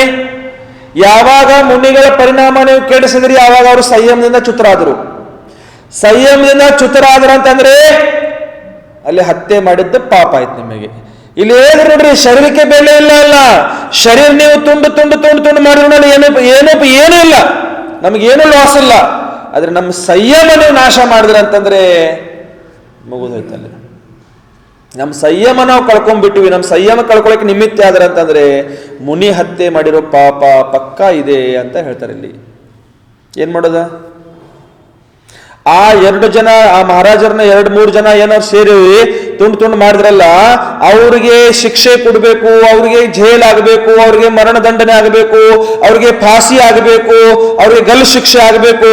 ಆದಿ ಅದಕ್ಕೋಸ್ಕರ ನಾವೆಷ್ಟು ಪ್ರತಿಭಟನೆ ಮಾಡ್ತಾ ಇದೀವಿ ಇಲ್ಲೆಲ್ಲ, ನಾವೆಷ್ಟು ಸ್ಟ್ರೈಕ್ ಮಾಡ್ತಾ ಇದ್ದೀವಿ. ಭಾರತ್ ಬಂದ್ ಮಾಡಿದ್ವಿ, ರಾಜಸ್ಥಾನ ಬಂದ್ ಮಾಡಿದ್ವಿ, ಕರ್ನಾಟಕದಲ್ಲಿ ಎಲ್ಲ ಮಾಡಿದ್ವಿ, ಅನೇಕ ಕಡೆ ಎಲ್ಲ ಮಾಡಿದ್ವಿ. ಇದೆಲ್ಲ ಮಾಡೋದು ಅಗತ್ಯ ಇಲ್ಲ ನನ್ನ ಪ್ರಕಾರ. ಇದೆಲ್ಲ ಮಾಡೋದು ಅಗತ್ಯ ಇಲ್ಲಾಗಿತ್ತು. ಇಲ್ಲಿ ನಾವು ಏನ್ ಮಾಡ್ಬೇಕಂತಂದ್ರ, ನಮ್ಮ ಜೈನರಲ್ಲೇ ಎಷ್ಟು ಜನ ಮುನಿಗಳನ್ನ ಹತ್ಯೆ ಮಾಡ್ತಿದ್ರ? ನಮ್ಮ ಜೈನರಲ್ಲಿನೇ ಎಷ್ಟು ಜನ ದಿನ ಪ್ರತಿ ಕ್ಷಣ ಮುನಿಗಳ ಹತ್ಯೆ ಮಾಡ್ತಾ ಇದ್ರಿ ನೀವು. ಯಾವಾಗ ಮುನಿಗಳ ಪರಿಣಾಮ ಹಾಳು ಮಾಡುವಂತ ನೀವು ಸಂದರ್ಭಗಳನ್ನ ಕ್ರಿಯೇಟ್ ಮಾಡ್ತಿರಲ್ಲ, ಆವಾಗ ನೀವು ಮುನಿ ಹತ್ಯೆ ಮಾಡಿರುವಂತ ಪಾಪ ಕಟ್ಕೊಂಡೇ ಇದ್ರ ನೀವೆಲ್ಲರೂ. ಅವರೇ 2-3 ಜನ ಬರೇ ಶರೀರ ತುಂಡು ಮಾಡೋರು, ಸಂಯಮ ನಾಶ ಮಾಡಕ್ಕಾಗಿಲ್ಲ ಅವರಿಂದ. ಕಾಮಕುಮಾರ್ ನಂದಿ ಮಹಾರಾಜರ ಹತ್ರ ಇರುವಂತಹ ಸಂಯಮ ನಾಶ ಮಾಡಕ್ಕಾಗಿಲ್ಲ ಅವರಿಂದ. ಅವ್ರು ಮಾತ್ರ ಬರೇ ಶರೀರ, ಇವತ್ತಿಲ್ಲ ನಾಳೆ ಬಿಟ್ಟು ಹೋಗೋರಿದ್ರು ಅದನ್ನ. ಅವರು ಇವತ್ತಿಲ್ಲ ನಾಳೆ ಈ ಶರೀರವನ್ನು ಬಿಟ್ಟು ಹೋಗೋರಿದ್ರು ಅವರು ಮುನಿಗಳು. ಕಾಮಕುಮಾರ್ ನಂದಿ ಮಹಾರಾಜರು ಶರೀರ ನಾಶ ಮಾಡಿದ್ರು ಅವರು, ಆದ್ರೆ ಸಂಯಮ ನಾಶ ಮಾಡಿಲ್ಲ. ಆದ್ರೆ ನೀವು ನಮ್ಮ ಜೈನರಿದಿರಲ್ಲ, ಕೆಲವೊಂದು ಜೈನರು, ನೀವು ಶರೀರಕ್ಕೆ ಏನ್ ಮಾಡ್ಲಿಕ್ಕೆ ಸಾಧ್ಯ ಆಗ್ತಿಲ್ಲ ನಿಮ್ಮಿಂದ. ನೀವು ಆ ಮುನಿಗಳ ಪರಿಣಾಮ ನಾಶ ಮಾಡ್ತಿದ್ದೀರಾ, ಪರಿಣಾಮ ಹಾಳು ಮಾಡ್ತಾ ಇದ್ದೀರಾ, ಆ ಮುನಿಗಳ ಸಂಯಮ ಹಾಳು ಮಾಡ್ತಾ ಇದ್ದೀರಾ. ಆ ಮುನಿಗಳ ಸಂಯಮ ಹಾಳು ಮಾಡಿ ನೀವೆಷ್ಟು ಮುನಿ ಹತ್ಯೆ ಮಾಡಿರೋ ಪಾಪ ಕಟ್ಕೊಳ್ತಿದ್ರೆ ಹೇಳಿ, ಯೋಚನೆ ಮಾಡಿ. ಚಿಂತನೆ ಬಹಳ ಸೂಕ್ಷ್ಮತೆಯಿಂದ ಚಿಂತನೆ ಮಾಡ್ಬೇಕಂತ ಹೇಳಿದ್ರೆ ಇಲ್ಲಿ, ಬಹಳ ಸೂಕ್ಷ್ಮತೆಯಿಂದ ಚಿಂತನೆ ಮಾಡಕ್ ಹೇಳ್ಯಾರ ಇಲ್ಲಿ ವೈಭವನ.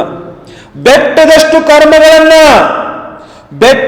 ಕರ್ಮಗಳನ್ನ ಅಶೋಕನ್ನ ಬೆಟ್ಟದಷ್ಟು ಕರ್ಮಗಳನ್ನ, ಸಂತೋಷನ್ನ ಬೆಟ್ಟದಷ್ಟು ಕರ್ಮಗಳನ್ನ ಒಂದು ಸೆಕೆಂಡ್ ಅಲ್ಲಿ, ಬೆಟ್ಟದಷ್ಟು ಕರ್ಮಗಳನ್ನ ಮುನಿಗಳು ಧ್ಯಾನದಿಂದ ಒಂದು ಸೆಕೆಂಡ್ ಅಲ್ಲಿ ಆ ಬೆಟ್ಟದಷ್ಟು ಕರ್ಮಗಳನ್ನ ಸುಟ್ಟಾಕಬಹುದು. ಅಷ್ಟು ಶಕ್ತಿ, ಅಷ್ಟು ಪ್ರಭಾವ, ಅಷ್ಟು ಸಂಯಮದಲ್ಲಿ ಇದೆ ಅದು. ಬೆಟ್ಟದಷ್ಟು ಕರ್ಮಗಳನ್ನ ಒಂದು ಸೆಕೆಂಡ್ ಅಲ್ಲಿ ಧ್ಯಾನದ ಅಗ್ನಿ ರೂಪಿಯಿಂದ, ಆ ಧ್ಯಾನದ ಅಗ್ನಿಯಿಂದ ಆ ಕರ್ಮಗಳನ್ನ ಸುಟ್ಟಾಕಬಹುದು. ಅಷ್ಟು ಶಕ್ತಿ ಆ ಸಂಯಮದಲ್ಲಿ ಇದೆ, ಅಷ್ಟು ಶಕ್ತಿ ಆ ಸಂಯಮದಲ್ಲಿ ಇದೆ. ನಾವು ಯಾರ್ಯಾರದೋ ಮುನಿಗಳದು ನನ್ನನ್ನು ನಾನು ಇಲ್ಲಿ ಹೊಗಳ್ಕೊಳ್ಳೋದಂತಲ್ಲ, ನಾನು ಮಾಡ್ತಾ ಇರೋದು ತಪ್ಪೇದು, ನಾನು ಮಾಡ್ತಾ ಇರೋದು ತಪ್ಪೇದು. ಅಲ್ಲಿ ನನ್ನನ್ನು ನಾನು ಪ್ರಚೋದನೆ ಮಾಡ್ಕೊಳ್ಳೋದಂತಲ್ಲ ಇಲ್ಲಿ.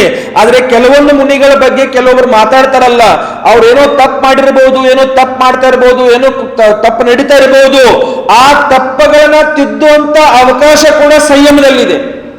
ಅವರೆಷ್ಟು ಕರ್ಮಗಳನ್ನ ಕಟ್ಕೊಳ್ತಾ ಇದಾರಲ್ಲ ಮುನಿಗಳು, ಅಂತ ಕರ್ಮಗಳನ್ನ ಕ್ಷಯ ಮಾಡ್ಲಿಕ್ಕೆ ಒಂದು ಚುಟುಕಿ ಹೊಡೆಯೋಷ್ಟು ಸಮಯ ಸಾಕು ಅವರಿಗೆ. ಒಂದು ಚುಟುಕಿ ಹೊಡೆಯೋಷ್ಟು ಸಮಯ ಸಾಕು ಅವರಿಗೆ. ಒಂದು ಚುಟುಕಿ ಹೊಡೆಯೋದ್ರಷ್ಟು ಒಳಗಡೆ ಆ ಕರ್ಮಗಳನ್ನ ಒಂದು ಕ್ಷಣದಲ್ಲಿ ಕ್ಷಯ ಮಾಡುವಂತ ಸಂಯಮದಲ್ಲಿ ಆ ಪ್ರಭಾವ ಇದೆ, ಸಂಯಮದಲ್ಲಿ ಆ ಶಕ್ತಿ ಇದೆ ಅಂತ ಹೇಳ್ತಾರೆ ಇಲ್ಲಿ. ಅಂತ ಶಕ್ತಿ ಇಟ್ಕೊಂಡಿರುವಂಥ ದಿಗಂಬರ ಮುನಿಗಳ ಸಂಯಮ ನಾವು ಹಾಳು ಮಾಡ್ತೀವಿ. ಅವ್ರ ಹಂಗೆ, ಇವರು ಹಿಂಗೆ, ಅವ್ರ ಹಂಗ್ಯಾಕ, ಇವ್ರು ಹಿಂಗ್ಯಾಕ. ಇಲ್ಲಿ ಹೇಳಿದ್ರಲ್ಲಿ ಶರೀರ ತುಂಡ ಮಾಡೋದು ಒಳ್ಳೇದು ಒಂದು ಪಾಲಿಗೆ, ಆದ್ರೆ ಸಂಯಮ ತುಂಡ ಮಾಡಕ್ ಹೋಗ್ಬೇಡ್ರಿ ಯಾರ ಮುನಿಗಳದು. ಯಾವುದೇ ಮುನಿಗಳದು ಸಂಯಮ ನಾಶ ಮಾಡಕ್ ಹೋಗ್ಬೇಡ್ರಿ, ಪರಿಣಾಮ ಹಾಳು ಮಾಡಕ್ ಹೋಗ್ಬೇಡ್ರಿ. ಪರಿಣಾಮಗಳನ್ನ ಸಂಯಮದ ರಕ್ಷಣೆ ಮಾಡಕ್ ನಿಮಿತ್ತಿಗಳಾಗ್ರಿ, ಆ ಪರಿಣಾಮದ ರಕ್ಷಣೆ ಮಾಡಕ್ ನಿಮಿತ್ತರಾಗ್ರಿ. ಪರಿಣಾಮ ಹಾಳು ಮಾಡೋ ನಿಮಿತ್ತಿಗಳು ನೀವು ಆಗ್ಲಿಕ್ಕೆ ಹೋಗಬೇಡಿಯಪ್ಪ ಅಂತ ಹೇಳ್ತಾರಿಲ್ಲ ಆಚಾರ್ಯ ಭಗವಂತರು. ಏನ್ ಹೇಳಿದ್ರಿಲ್ಲಿ ಪಾರ್ಶ್ವತನ? ಶರೀರಕ್ಕೆ ಬೆಲೆ ಇಲ್ಲ, ಶರೀರಕ್ಕೆ ಬೆಲೆ ಇಲ್ಲ, ಆ ಸಂಯಮಕ್ಕೆ ಬೆಲೆ ಇದೆ ಅಂತ ಹೇಳ್ತಾರೆ ಇಲ್ಲಿ ಅವರು. ಶರೀರಕ್ಕೋ कीमत नहीं है, संयम की कीमत होता है. शरीर चारों गतियों में प्राप्त हो सकता है. ಶರೀರ ನಾಲ್ಕು ಗತಿಗಳಲ್ಲಿ ನಾವು ಹೋಗಿ ಹುಟ್ಟಬಹುದು. ಶರೀರ ನಮ್ಗೆ ನಾಲ್ಕು ಗತಿಯಲ್ಲಿ ನಮಗೆ ಶರೀರ ಸಿಗತ್ತೆ. ಆದರೆ ಪರಂತು ಸಂಯಮ್ ನಹಿ ಮಿಲ್ತಾ, ಸಂಯಮ್ ಎಲ್ಲ ಗತಿಯಲ್ಲಿ ಸಿಗಕ್ಕೆ ಸಾಧ್ಯ ಇಲ್ಲ. ಶರೀರ ನಾಲ್ಕು ಗತಿಗಳಲ್ಲಿ ಸಿಗಬಹುದು, ಶರೀರ ನಾಲ್ಕು ಗತಿಗಳಲ್ಲಿ ಸಿಗಬಹುದು, ಆದ್ರೆ ಸಂಯಮ ನಾಲ್ಕು ಗತಿಗಳಲ್ಲಿ ಸಿಗಕ್ಕೆ ಸಾಧ್ಯನೇ ಇಲ್ಲ. ಸಂಯಮ ಸಿಗೋದು ಮಾತ್ರ ಈ ಮನುಷ್ಯ ಗತಿಯಲ್ಲಿ, ಸಂಯಮ ಸಿಗೋದು ಮಾತ್ರ ಈ ಮನುಷ್ಯ ಭವದಲ್ಲಿ, ಸಂಯಮ ಸಿಗೋದು ಮಾತ್ರ ಈ ಮನುಷ್ಯ ಕುಲದಲ್ಲಿ. ಇದನ್ನ ಬಿಟ್ಟರೆ ನಮಗೆ ಸಂಯಮ ಮತ್ತೆ ಬೇರೆ ಕಡೆ ಎಲ್ಲೂ ಏನ್ ಮಾಡೋದು? संयम रक्षणे ಮಾಡಕ್ಕೆ ಪ್ರಯತ್ನ ಪಡಬೇಕು ನಾವು. जब मुनिराज की काया को सिंह खाता है तब वे मुनिराज विचार करते हैं पहले किसी पर्याय में हमने इसकी काया को खाया होगा. ಮುನಿಗಳನ್ನ ಆ ಸಿಂಹ ಬಂದು ತಿಂತಾ ಇದೆ, ಸಿಂಹ ಬಂದು ಭಕ್ಷ್ಯ ಮಾಡ್ತಾ ಇದೆ. ಅವಾಗ ಪಾರ್ಶ್ವನಾಥ ಇವರು ಅಶೋಕನ ಏನು ವಿಚಾರ ಮಾಡ್ತಾರೆ ಅಂತಂದ್ರೆ ಅವರು ಮುನಿಗಳು, ನಾನು ಯಾವ್ದಾದ್ರು ಹಿಂದಿನ ಭವದಲ್ಲಿ ನಾನು ಈ ತಪ್ಪು ಮಾಡಿರಬಹುದು, ಆ ಜೀವದ ಶರೀರವನ್ನು ನಾನು ತಿಂದಿರಬಹುದು, ಅದಕ್ಕೆ ಇವತ್ತು ನನ್ನನ್ನು ಅದು ತಿಂತಾ ಇದೆ. ಮಾಂಸ ತಿನ್ನುವಂತ ಯೋಚನೆ ಮಾಡ್ರಿ, ಮೊಟ್ಟೆ ತಿನ್ನುವಂತ ಯೋಚನೆ ಮಾಡ್ರಿ, ಅಭಕ್ಷ್ಯ ಸೇವನೆ ಮಾಡುವಂತ ಯೋಚನೆ ಮಾಡ್ರಿ, ಕಂದಮೂಲ ಸೇವನೆ ಮಾಡುವಂತ ಯೋಚನೆ ಮಾಡ್ರಿ.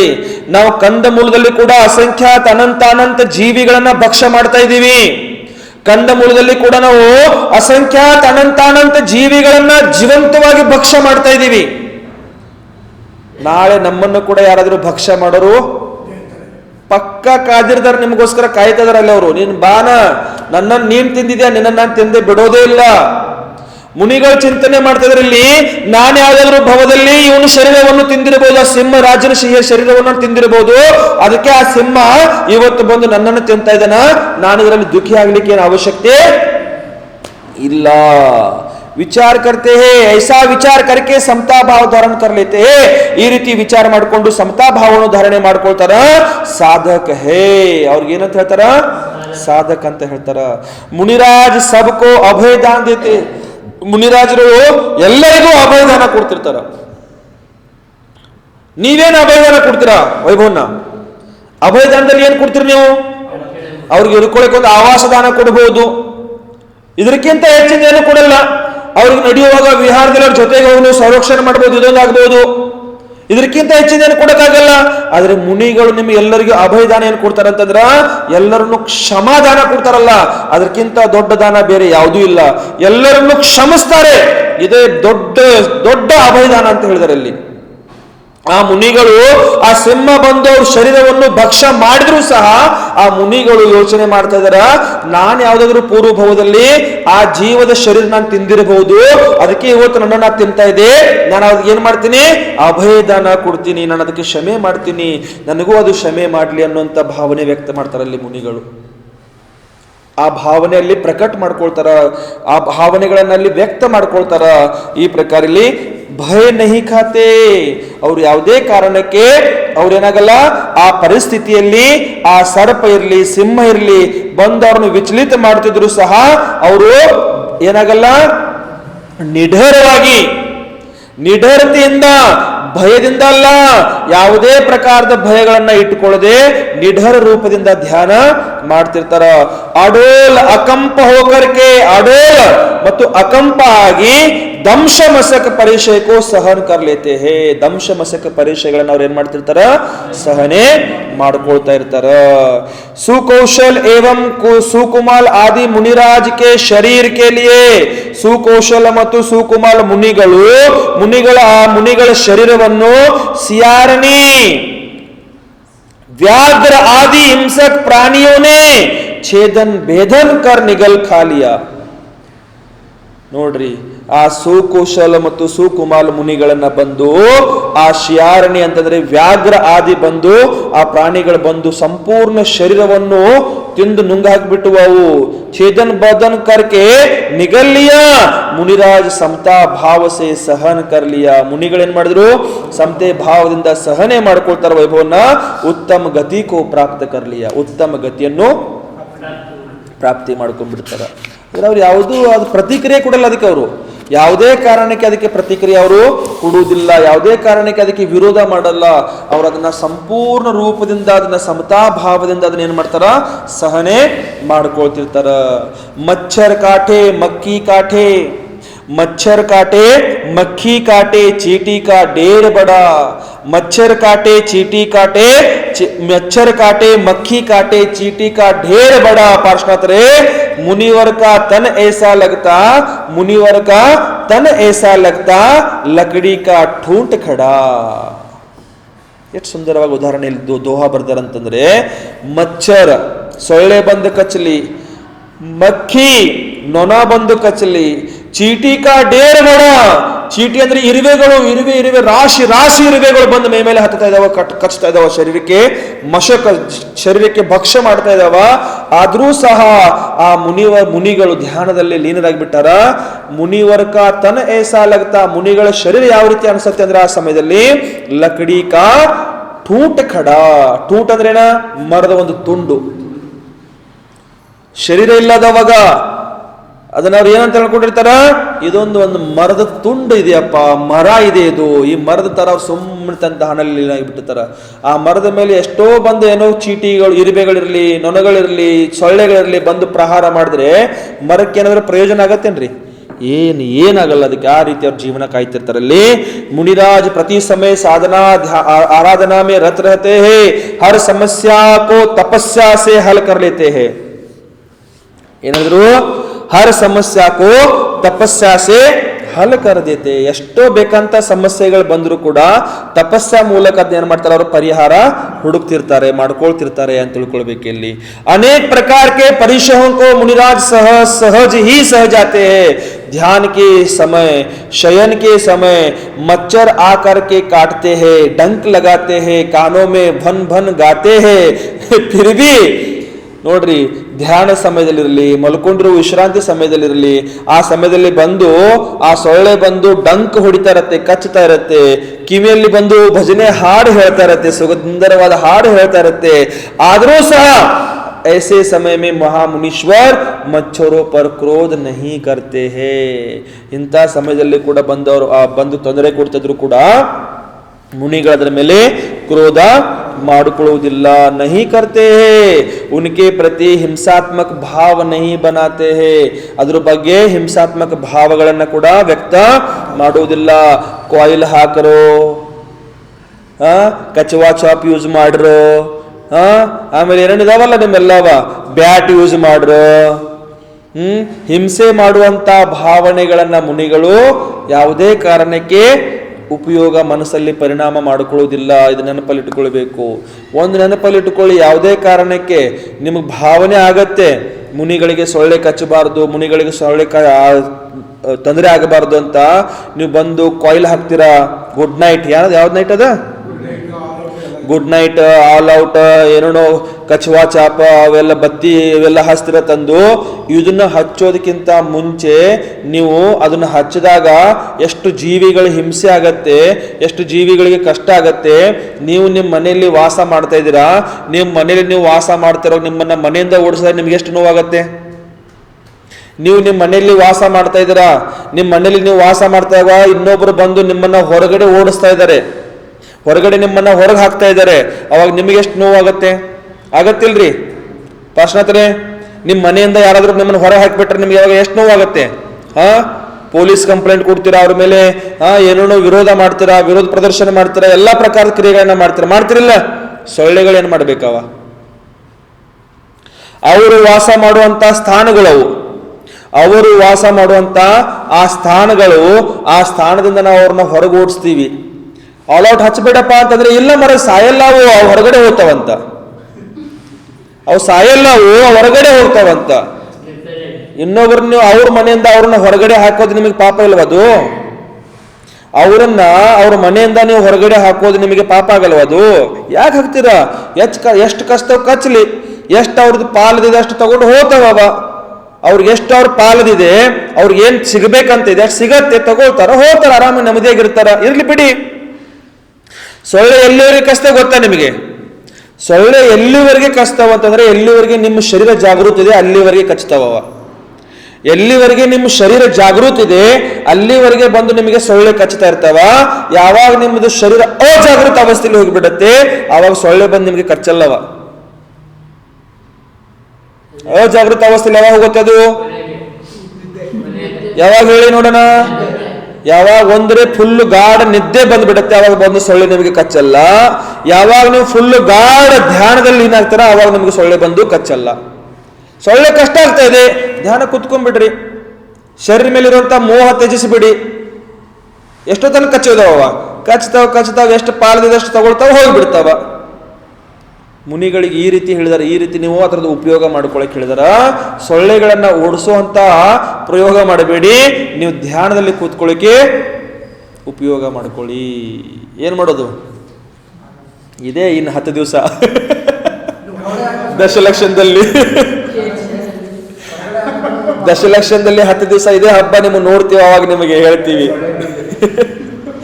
ದಶಲಕ್ಷದಲ್ಲಿ 10 ದಿವಸ ಇದೆ. ಬಹಳ ಹೇಳಕತ್ತೀರಿ ಮಹಾರಾಜರು, ನಿಮ್ಮನ್ನ ನೋಡ್ತೀವಿ ಅಲ್ಲಿ. ನಿಮಗೆ ಇದೆ ಅಲ್ಲಿ ಹಬ್ಬ, 10 ದಿವಸ ಹಬ್ಬ ಇದೆ ನಿಮಗೆ, ಅಲ್ಲಿ ಪರೀಕ್ಷೆ ಇದೆ ನಿಮ್ಮದು. ಅವಾಗ ನೋಡ್ತೀವಿ ನಿಮಗೆ, ಅವಾಗ ನಿಮ್ಮ ಮಾತು ನಿಮಗೆ ನೆನಪು ಮಾಡಿಕೊಡ್ತೀವಿ. ಪಕ್ಕ ನೆನಪು ಮಾಡಿಕೊಡ್ರಿ ಅವಾಗ ನನ್ನ ಮಾತು ನನಗೆ. ಅದನ್ನ ಇಟ್ಕೊಳ್ಳೋರು ಯಾರು? ಇಟ್ಕೊಳ್ರಿ, ಹಾಕ್ರಿ. ನಿಮ್ಮ ರಕ್ಷಣೆ ನೀವು ಮಾಡೋದು ನೀವು ಮಾಡ್ರಿ, ನಿಮ್ ಕೆಲಸ.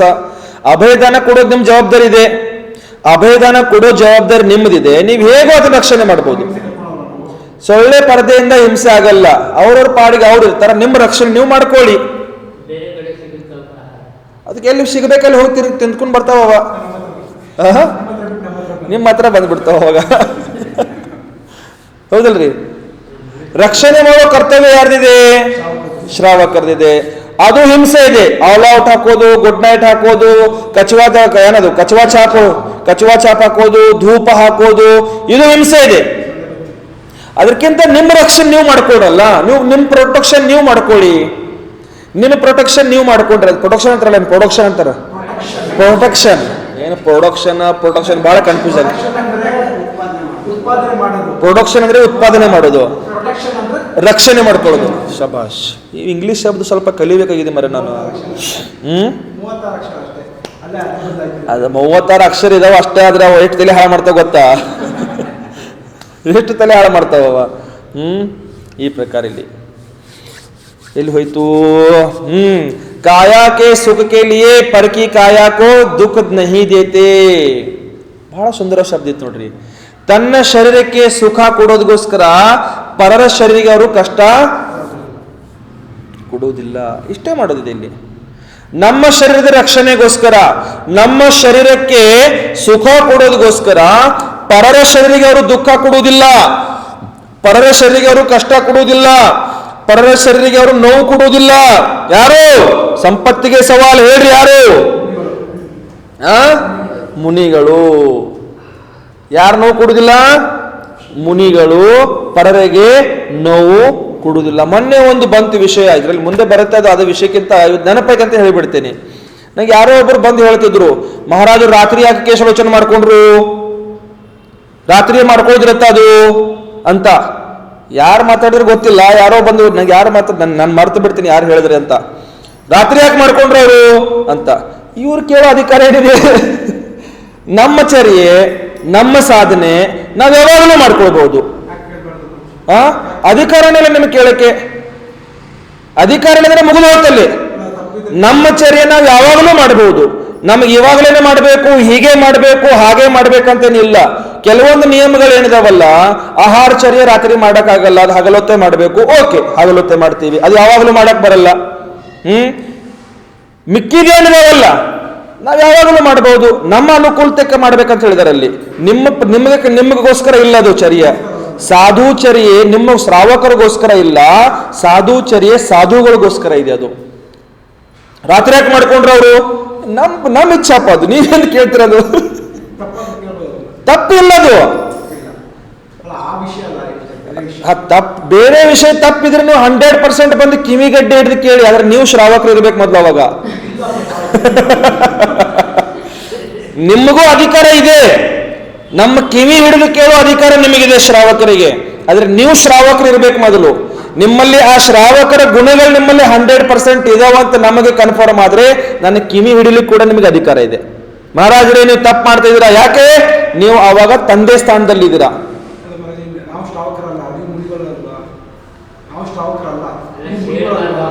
ನಾವು ಮುನಿಗಳು ಇದೀವೋ ಇಲ್ವೋ ಅದು ಕೇಳೋದು ಹೇಳೋದು ಅಧಿಕಾರ ನಿಮಗಿಲ್ಲಲ್ಲ. ಅದು ಕೇಳೋ ಅಧಿಕಾರ ಯಾವಾಗ ಸಿಗತ್ತೆ? ನೀವು ಶ್ರಾವಕರಾದಾಗ. ನೀವು ಶ್ರಾವಕರಾಗ್ರಿ, ಆವಾಗ ಮುನಿಗಳ ತಪ್ಪು ಸರಿ ಹುಡುಕ್ಲಿಕ್ಕೆ ನಿಮ್ಗೆ ಅಧಿಕಾರ ಇದೆ. ನೀವು ನಿಮ್ಮಲ್ಲಿ 1000 ತಪ್ಪುಗಳನ್ನ ಇಟ್ಕೊಂಡಿದ್ದೀರಾ, ತಪ್ಪಿನ ಭಂಡಾರ ನಿಮ್ಮ ಹತ್ರ ಇಟ್ಕೊಂಡಿದ್ದೀರಾ. ಮತ್ತು ಮುನಿಗಳು ರಾತ್ರಿ ಕೇಶಾಲೋಚನೆ ಮಾಡ್ಕೊಳ್ತಾರ, ಮುನಿಗಳು ರಾತ್ರಿ ಯಾಕೆ ಇದು ಮಾಡ್ಕೊಂಡಾರ, ನಮ್ಗೆ ಯಾಕೆ ಹೇಳಿಲ್ಲ? ನಿಮ್ಗೆ ಹೇಳಿ ಕೇಳಿ ಮಾಡ್ಕೊಳಕ್ ಹೇಳ್ಯಾರ ಮುನಿಗಳಿಗೆ. ಪ್ರೀತಿಯಿಂದ ಕೇಳ್ಬೇಕಲ್ಲ, ಮಹಾರಾಜರ್ ನಾವು ರಾತ್ರಿ ನೋಡ್ಬೇಕಾಗಿತ್ತ, ಅದಕ್ಕೆ ನಾವು ಕೇಳಿದೀವಿ. ಇಲ್ಲ, ಮುನಿಗಳು ರಾತ್ರಿ ಮಾಡ್ಕೊಳ್ಬೇಕದು. ಆ ರೀತಿ ತಪ್ಪಾಗ್ಬಿಡ್ತಾವ. ಈ ರೀತಿ ಕೂಡ ಮಾಡಬಾರ್ದು ಅಂತ ಹೇಳ್ತಾರೆ. ಇಲ್ಲ, ಇದು ಸಾಧುಗಳ ಚರ್ಯೆ ಇದಾವಲ್ಲ, ಇದು ಪ್ರದರ್ಶನ ಚರ್ಯೆ ಅಲ್ಲ, ಇದು ಆಚರಣೆ ಚರ್ಯೆ ಇದೆ. ಇದು ಸಾಧುಗಳು ಏನಿಲ್ಲ, ಕೇಳಿ ಸಮಾಧಾನ ಕೇಳ್ರಿ. ಸಾಧುಗಳು ಚರ್ಯೆಗಳಿದಾವಲ್ಲ, ಇದು ಪ್ರದರ್ಶನ ಮಾಡೋದಕ್ಕೋಸ್ಕರ ಚರ್ಯೆ ಮಾಡಕ್ ಹೇಳಿಲ್ಲ. ಇದು ಸಾಧು ನೋಡ್ಬೇಕಾದ್ರೆ ಅವಾಗ ಬಂದು ಕುತ್ಕೊಡ್ರಲ್ಲ, ಯಾವಾಗ ಮಾಡ್ಕೊಳ್ತಾರ ಯಾವಾಗ ಮಾಡ್ಕೊಳ್ತಾರಲ್ಲ. ನೀವು ಕಾಯ್ಕೊತ್ ಕೂರ್ಬೇಕಪ್ಪ, ಅಲ್ಲ ಕಾಯ್ಕೊತ್ ಕೂರ್ಲೇಬೇಕು. साधुचर्या प्रदर्शन की चर्या नहीं है भैया, साधुचर्या आचरण की चीज है, प्रदर्शन की चीज नहीं है. ಇನ್ನೊಬ್ಬರಿಗೆ ತೋರಿಸೋದಕ್ಕೋಸ್ಕರ ಸಾಧುಗಳು ಚರ್ಯ ಮಾಡಬಾರ್ದು. ನಿಮಗೆ ವೈರಾಗ್ಯ ಬರುತ್ತೆ ಅಂತ ನನಗೆ ಯಾವಾಗ ಬೇಕಾದಾಗ ನಿಮಗೆ ಬೇಕಾದಾಗ ನಾನು ಬಂದು ಕೂತ್ಕೊಳ್ಬಾರ್ದು, ಚರ್ಯ ಮಾಡಬಾರ್ದು. ನನ್ನ ಆತ್ಮ ಕಲ್ಯಾಣಕ್ಕೆ, ನನ್ನ ಪರಿಣಾಮಗಳಿಗೆ, ನನ್ನ ಸುರಕ್ಷತೆಗೆ ನಾನು ಯಾವಾಗ ಮಾಡ್ಕೊಳ್ಬೇಕು ಆ ಚರ್ಯಗಳು ಆವಾಗಲೇ ಮಾಡ್ಕೊಳ್ಬೇಕು. ನನಗೆ ಜನರ ಮುಂದೆ ಕೇಶಾಲೋಚನೆ ಮಾಡ್ಕೊಳ್ಳಕ್ಕೆ, ನನಗೆ ಈ ಹಗಲೊತ್ತಲ್ಲಿ ಕೇಶಾಲೋಚನೆ ಮಾಡ್ಕೊಳ್ಳಕ್ಕೆ, ಈ ಬಿಸಿಲು ಕಾಲದಲ್ಲಿ ನನಗೆ ಕೇಶಾಲೋಚನೆ ಮಾಡ್ಕೊಳ್ಳಕ್ಕೆ, ನನಗೆ ಹೀಟ್ ಪ್ರಕೃತಿ ಇರೋ ಕಾರಣ ನನಗೆ ಮಾಡ್ಕೊಳಕ್ ಆಗಲ್ಲ. ನನಗೆ ತಂಪು ಬೇಕು, ತಂಪು ಕೂಲವಾಗಿ ವಾತಾವರಣ ಬೇಕು. ಕೂಲವಾಗಿ ವಾತಾವರಣ ಸಿಗೋದು ಯಾವಾಗ? ಬೆಳಗ್ಗಿನ ಜಾವ ಕೂಲ್ ತಂಪು ವಾತಾವರಣ ಇರುತ್ತೆ. ಆ ಕೂಲ್ ವಾತಾವರಣದಲ್ಲಿ ನಾವು ಕೇಶಾಲೋಚನೆ ಮಾಡ್ಕೊಂಡಿದ್ದೀವಿ. ನಿಮಗೆ ಡೌಟ್ ಇತ್ತಂದ್ರೆ ರಾತ್ರಿ ಎಲ್ಲ ಬಂದು ಕುತ್ಕೊಳ್ರಿ ಇಲ್ಲಿ. ಮಹಾರಾಜರು ಕೇಶಾಲೋಚನೆ ಮಾಡ್ಕೊಂಡ್ರು ಅಥವಾ ಸ್ಟ್ರೀಮಿಂಗ್ ಮಾಡ್ಕೊಂಡಾರೋ ಅನ್ನೋದಿತ್ತಂದ್ರೆ ನೋಡ್ಬೋದು, ಬಂದು ಕುತ್ಕೊಂಡ್ರಲ್ಲ ರಾತ್ರಿ ಎಲ್ಲ. ನೀವು ನಾವ್ಯಾಕೆ ಹೇಳ್ಬೇಕು ನಿಮ್ಗೆ ನಾವು ಇವಾಗ ಮಾಡ್ಕೊಳ್ದೇವೆ ಅಂತ?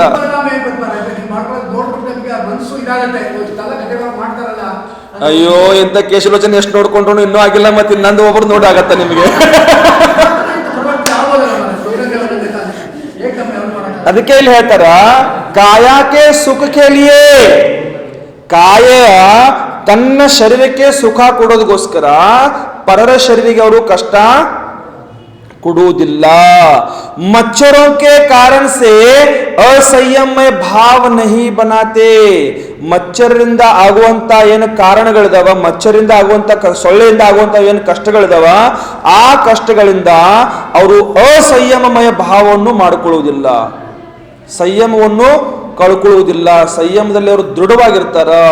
ನನಗೆ ಕಷ್ಟ ಆಗ್ತಾ ಇದೆ, ನನಗೆ ಸುಖ ಆಗಬೇಕಂತ ಇನ್ನೊಬ್ಬರಿಗೆ ಅವರು ಕಷ್ಟ ಕೊಡೋಕ್ಕೂ ಪ್ರಯತ್ನ ಪಡುವುದಿಲ್ಲ ಅಂತ ಇಲ್ಲಿ ಹೇಳ್ತಾರೆ. ಇಲ್ಲಿ ಅರ್ಥ ಆಯ್ತಾ? ಈ ಪ್ರಕಾರ ये मच्छर का दोष नहीं है, ಇದು ಸೊಳ್ಳೆ ದೋಷ ಅಲ್ಲ. ದೋಷ ಯಾರ್ದಿದೆ ಬನ್ನೇದು? ये मच्छर का दोष नहीं है, उनकी पर्याय का दोष है, हमारे कर्म का दोष है. ಸೊಳ್ಳೆ ದೋಷ ಇಲ್ಲ ಇಲ್ಲಿ, ಸೊಳ್ಳೆ ಪರ್ಯಾಯ ಇದೆ. ಅದು ಸೊಳ್ಳೆದು ಪರ್ಯಾಯ ಇದೆ. ಒಂದ್ಸರ್ತಿ ಏನಾಗಿತ್ತು ಅಂದ್ರೆ ಪಾರ್ಶ್ವತನ ಸಂಪತ್ತನ್ನ ಒಬ್ರು ಸಾಧುಗಳು, ಹಿಂದೂ ಸಾಧುಗಳು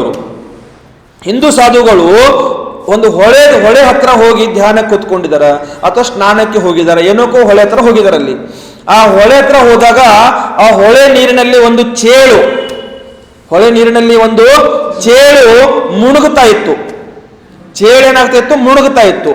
ಆ ಚೇಳು ಮುಳುಗ್ತಾ ಇದ್ದಾಗ ಆ ಸಾಧುಗಳು ಏನ್ ಮಾಡ್ತಾರ ಅಂತಂದ್ರ ಆ ಹೊಳೆ ಒಳಗಡೆ ನೀರಲ್ಲಿ ಹೋಗಿ ಆ ಚೇಳನ್ನು ಬೊಗಸೆಯಲ್ಲಿ ಹಿಡ್ಕೊಂಡು ಬಂದು ಹೊರಗಡೆ ಬಿಡ್ಬೇಕಪ್ಪ, ಪಾಪ ಜೀವ ಸಾಯತ್ತೆ, ಜೀವ ಮರಣ ಆಗತ್ತೆ, ಸತ್ತು ಹೋಗುತ್ತೆ, ಅದನ್ನ ಕಾಪಾಡ್ಬೇಕಂತ ಆ ಕಾಪಾಡು ಭಾವನೆಯಿಂದ, ದಯೆ ಭಾವನೆಯಿಂದ, ರಕ್ಷಣೆ ಭಾವನೆಯಿಂದ ಆ ಚೇಳನ್ನ ಏನ್ ಮಾಡ್ತಾರೆ ಅಂದ್ರೆ ಬೊಗಸೆಯಲ್ಲಿ ನೀರು ಸಮೇತ ಹಿಡ್ಕೊಂಡು ಹೊರಗಡೆ ತಗೊಂಡು ಬರ್ತಿರ್ತಾರೆ.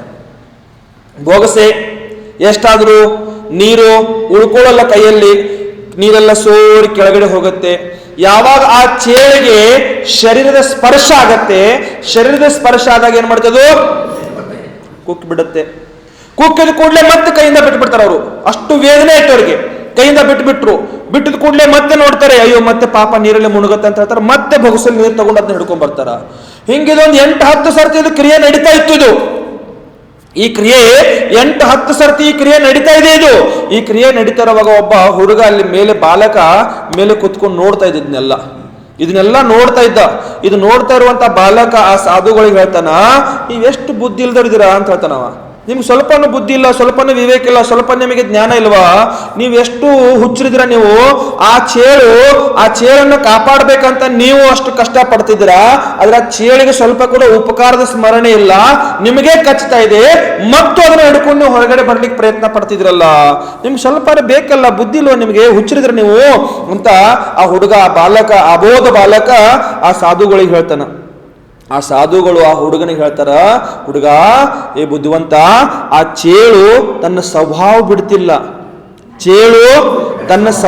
ಬಿಡ್ತಿಲ್ಲ, ನಾನು ನನ್ನ ಸ್ವಭಾವ ಯಾಕೆ ಬಿಡಬೇಕು? ಚೇಳು ತನ್ನ ಸ್ವಭಾವ, ಅದು ಚೇಳು ಬಿಡ್ತಿಲ್ಲ, ಯಾಕಂದ್ರೆ ಅದ್ರ ಪರ್ಯಾಯ ಇದೆ. ಅದ್ರ ಪರ್ಯಾಯ ಏನಿದೆ ಅಂತಂದ್ರೆ ತನ್ನ ರಕ್ಷಣೆ ಮಾಡ್ಕೊಳ್ಳೋದಕ್ಕೋಸ್ಕರ ಅದು ಕುಕ್ಕುತ್ತಾ ಇರತ್ತೆ ಇನ್ನೊಬ್ಬರಿಗೆ. ತನ್ನ ರಕ್ಷಣೆ ಮಾಡ್ಕೊಳ್ಳೋದಕ್ಕೋಸ್ಕರ ಅದು ಇನ್ನೊಬ್ಬರಿಗೆ ಕುಕ್ಕುತ್ತಾ ಇರುತ್ತೆ. ಆದ್ರೆ ತನ್ನ ಸ್ವಭಾವ ಅದು ಬಿಡ್ತಾ ಇಲ್ಲ.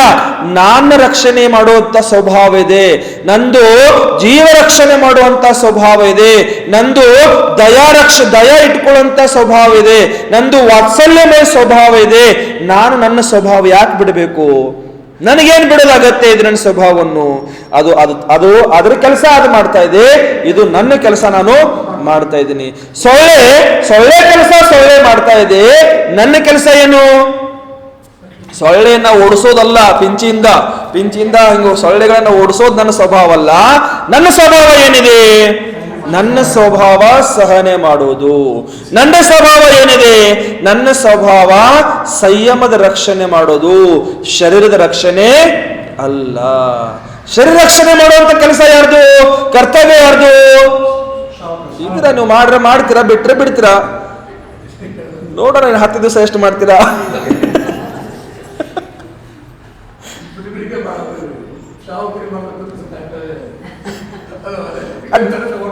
ಅದು ನಿಮ್ಮ ಕೆಲಸಪ್ಪ, ನೀವೇನಾರ ಮಾಡ್ಕೊಡ್ರಿ. ಅವಾಗ ಪ್ರಶ್ನೆ ನೀವು ಮಾಡ್ರಿ, ಅವಾಗ ಪ್ರಶ್ನೆ ನಾನು ಮಾಡ್ತೀನಿ.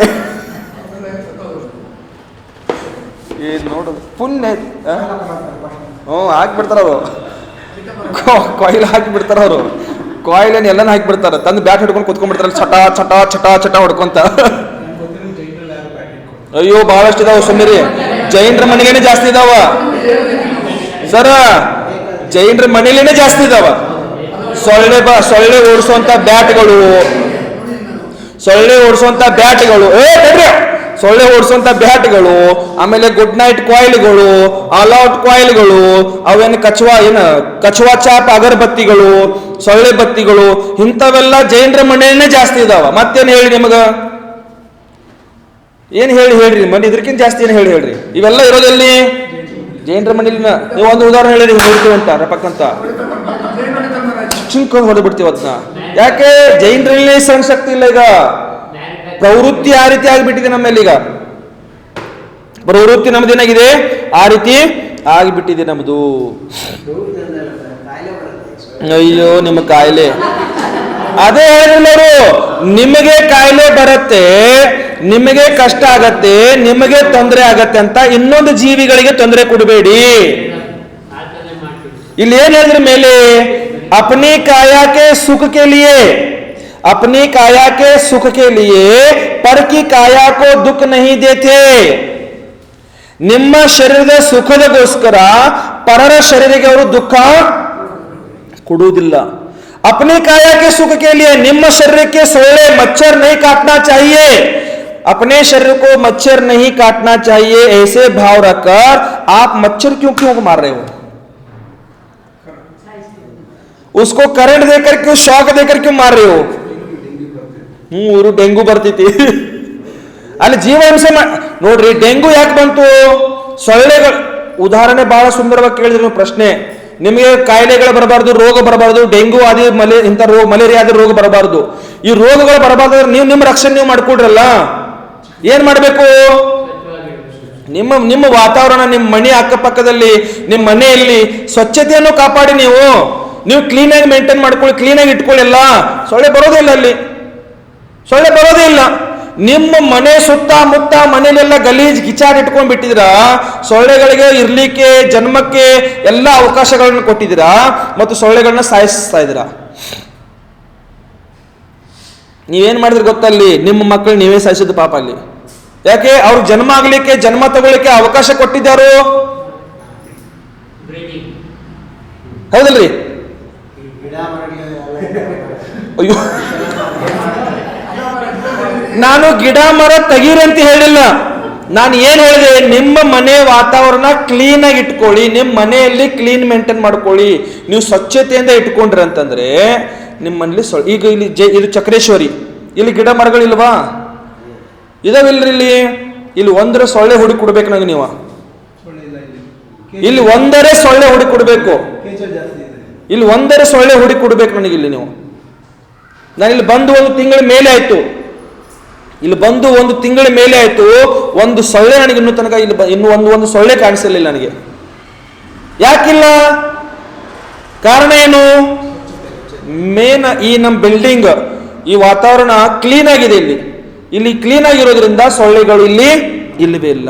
ಅದೇ ಅಲ್ಲಿ ಹೋಗಿದ್ದೀವಿ, ಹೆಸರು ಬೇಡ, ಅದೇ ಅಲ್ಲಿ ಹೋಗಿದ್ದೀವಿ.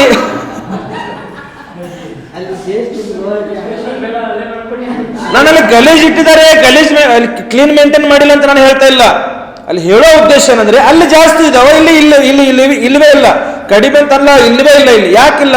ನಮ್ ತಪ್ಪದು. ಇಲ್ಲಿ ಗಿಡ ಮರಗಳಿಲ್ವಾ? ಇಲ್ಲಿ ಗಿಡ ಮರಗಳಿದಾವ, ಮುಂದೆ ಇದಾವ, ಇಲ್ಲಿ ಸೈಡ್ಗೆ ಇದಾವ. ಇಲ್ಲಿ ಗಾರ್ಡನೇ ಮಾಡಿಬಿಟ್ಟಾರೆ ಈ ಕಡೆ ರೋಡ್ಗೆಲ್ಲ. ಇಲ್ಲಿ ಗಿಡಗಳಿಲ್ವಾ? ಇಲ್ಲೂ ಗಾರ್ಡನ್ ಇದೆ, ಇಲ್ಲಿ ಗಿಡ ಮರಗಳಿದಾವ, ಆದ್ರೆ ಸೊಳ್ಳೆ ಇಲ್ಲ. ಯಾಕಿಲ್ಲ? ಕ್ಲೀನ್ ಇದೆ. ಇಲ್ಲಿ ವಾತಾವರಣ ಎಲ್ಲ ಸ್ವಚ್ಛ ಇಟ್ಟುಕೊಂಡಾರ, ಕ್ಲೀನ್ ಆಗಿ ಇಟ್ಕೊಂಡಾರ, ಅದಕ್ಕೆ ಸೊಳ್ಳೆ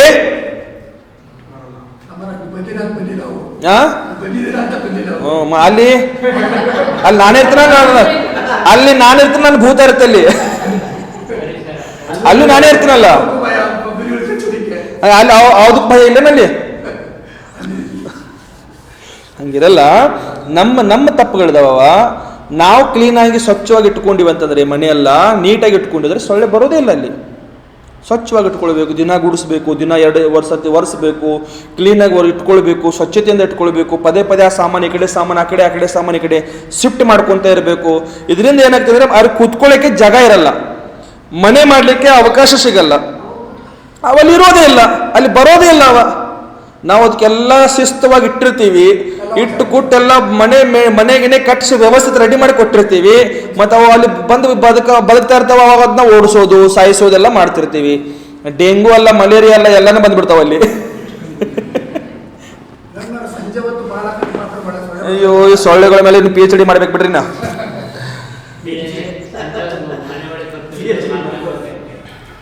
ಇಲ್ಲಿ ಏನ್ ಹೇಳ್ತಾರಂತಂದ್ರ, ये मच्छर का दोष नहीं है, ये मच्छर का दोष नहीं है, उसकी पर्याय का दोष है.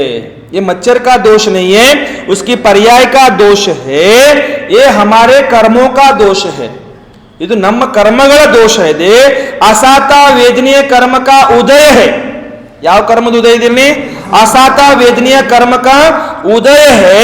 इस कर्म को समता से ही काटना पड़ेगा, मच्छर को नहीं.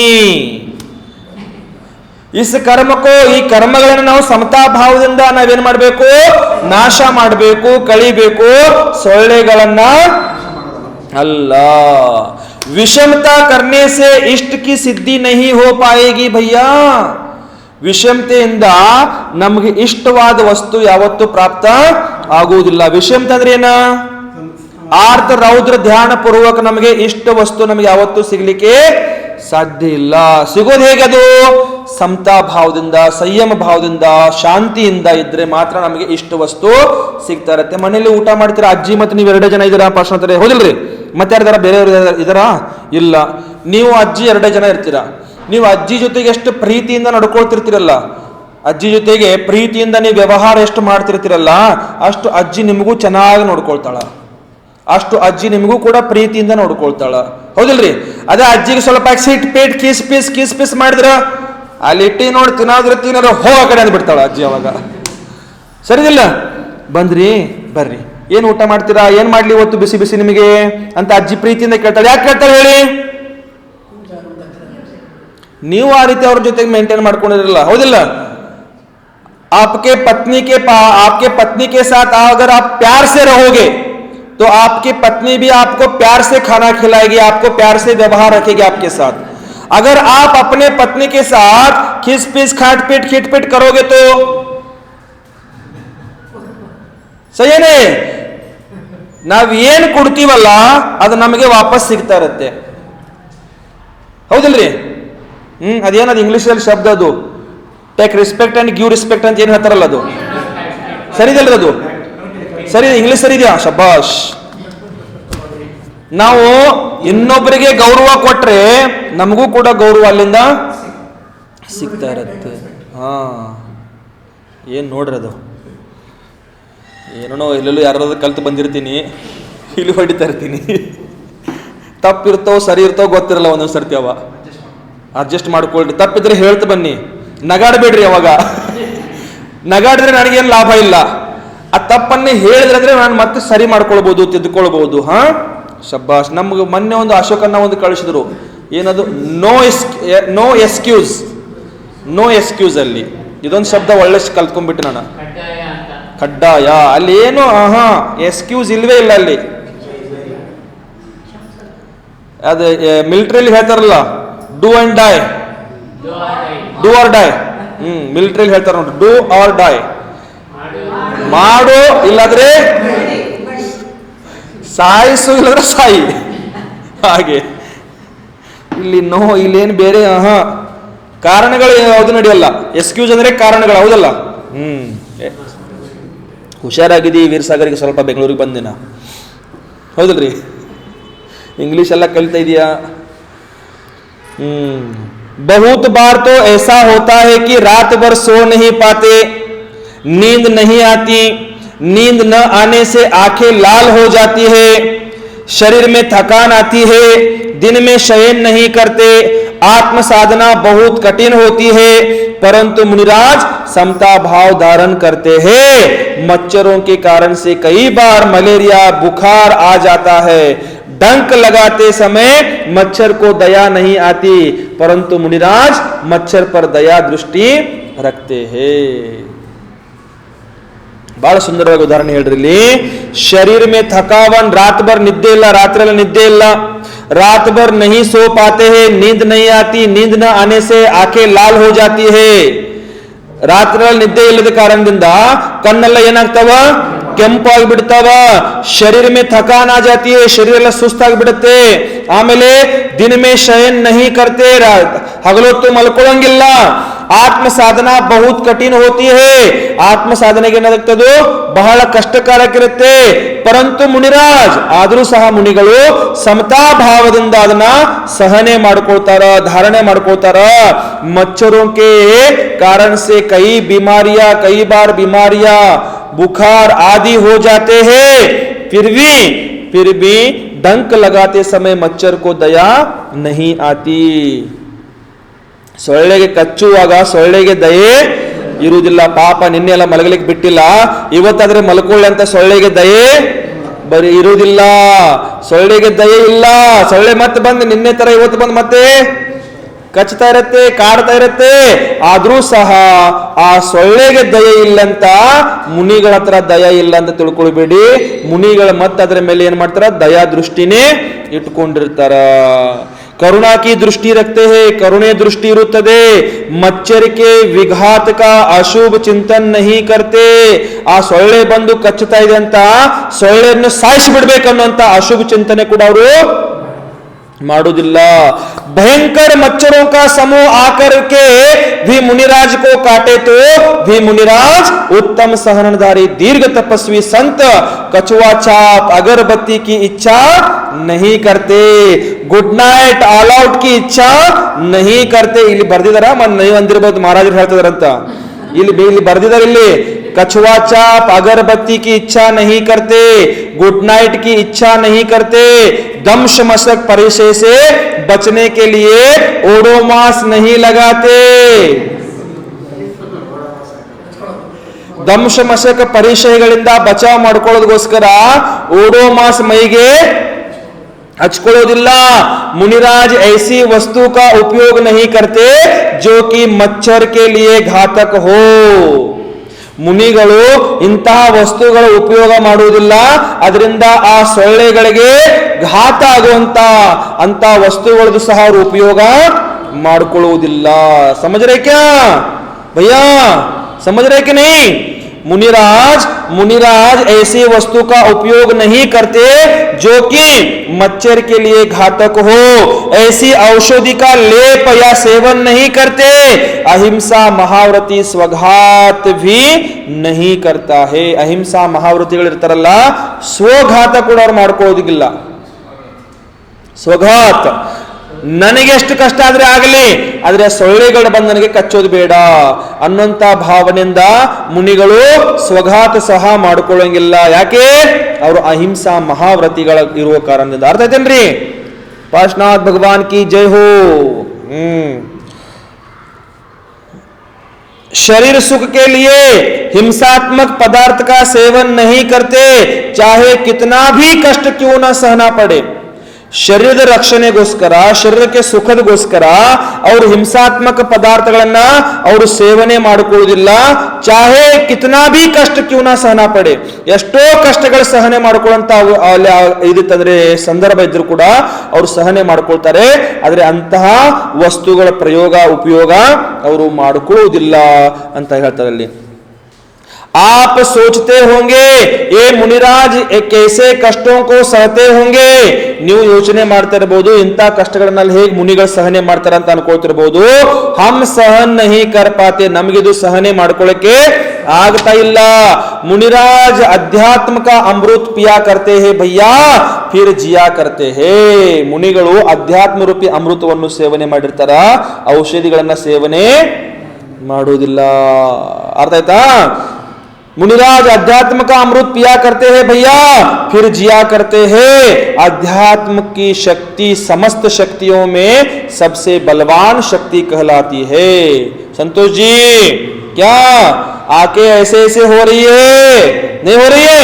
बिल्कुल ठीक है. चलो, ಇಲ್ಲಿ ಏನ್ ಹೇಳ್ತಾರೆ ಅಂದ್ರೆ, ಮುನಿರಾಜರು ಅಧ್ಯಾತ್ಮದ ಶಕ್ತಿಯಿಂದ ಸಮಸ್ತ ಶಕ್ತಿಗಳಲ್ಲಿ ಬಲವಾನ ಶಕ್ತಿ ಅದು ಯಾವುದು? ಅಧ್ಯಾತ್ಮ ಶಕ್ತಿ ಅಂತ ಅಮೃತವನ್ನು ಅವರು ಸೇವನೆ ಮಾಡಿರ್ತಾರ. ಸೊಳ್ಳೆ ಕಚ್ಚುತ್ತಾ ಇರುವಾಗ ಚಿಂತನೆ ಮಾಡ್ತಾರೆ, ಯಾವುದು? ನರಕದಲ್ಲಿ ನಾನು ಎಷ್ಟೋ ಚೇಳುಗಳಿಂದ ಕಚ್ಕೊಂಡಿದ್ದೀನಿ, ಈ ಸೊಳ್ಳೆಗಳೇನು ಮಹಾ ನನಗೆ ಅಂತ ಚಿಂತನೆ ಮಾಡ್ತಿರ್ತಾರ. वे सदा विचार करते हैं जैसे कि इष्टोपदेश ग्रंथ में लिखा है पूज्यपाद स्वामी जी ने. ಯಾವ ರೀತಿ ಇಷ್ಟೋಪದೇಶ ಗ್ರಂಥದಲ್ಲಿ ಹೇಳಿದಾರ ಆ ರೀತಿ ಮುನಿಗಳು ಸದಾ ವಿಚಾರ ಮಾಡ್ತಿರ್ತಾರ. ಆ ಇಷ್ಟೋಪದೇಶದಲ್ಲಿ ಏನ್ ಹೇಳಿದಾರ ಆಚಾರ್ಯ ಪೂಜ್ಯಪಾದ ಸ್ವಾಮಿಗಳಂತ ಅದನ್ನ ನಾಳೆ ನೋಡೋಣ. बोधि समाधि परिणाम शुद्धि स्वात्मोपलब्धि शिव सौख्य सिद्धि चिंतामणिं चिंतित वस्तु दाने त्वामन्त्यमानस्य ममास्तु देवी. नमो अरिहन्तानं नमो सिद्धानं नमो आयर्यानं नमो उवज्झायानं नमो लोये सौवसाहुनं. जय बोलो द्वादशांग जिनवानी माता की.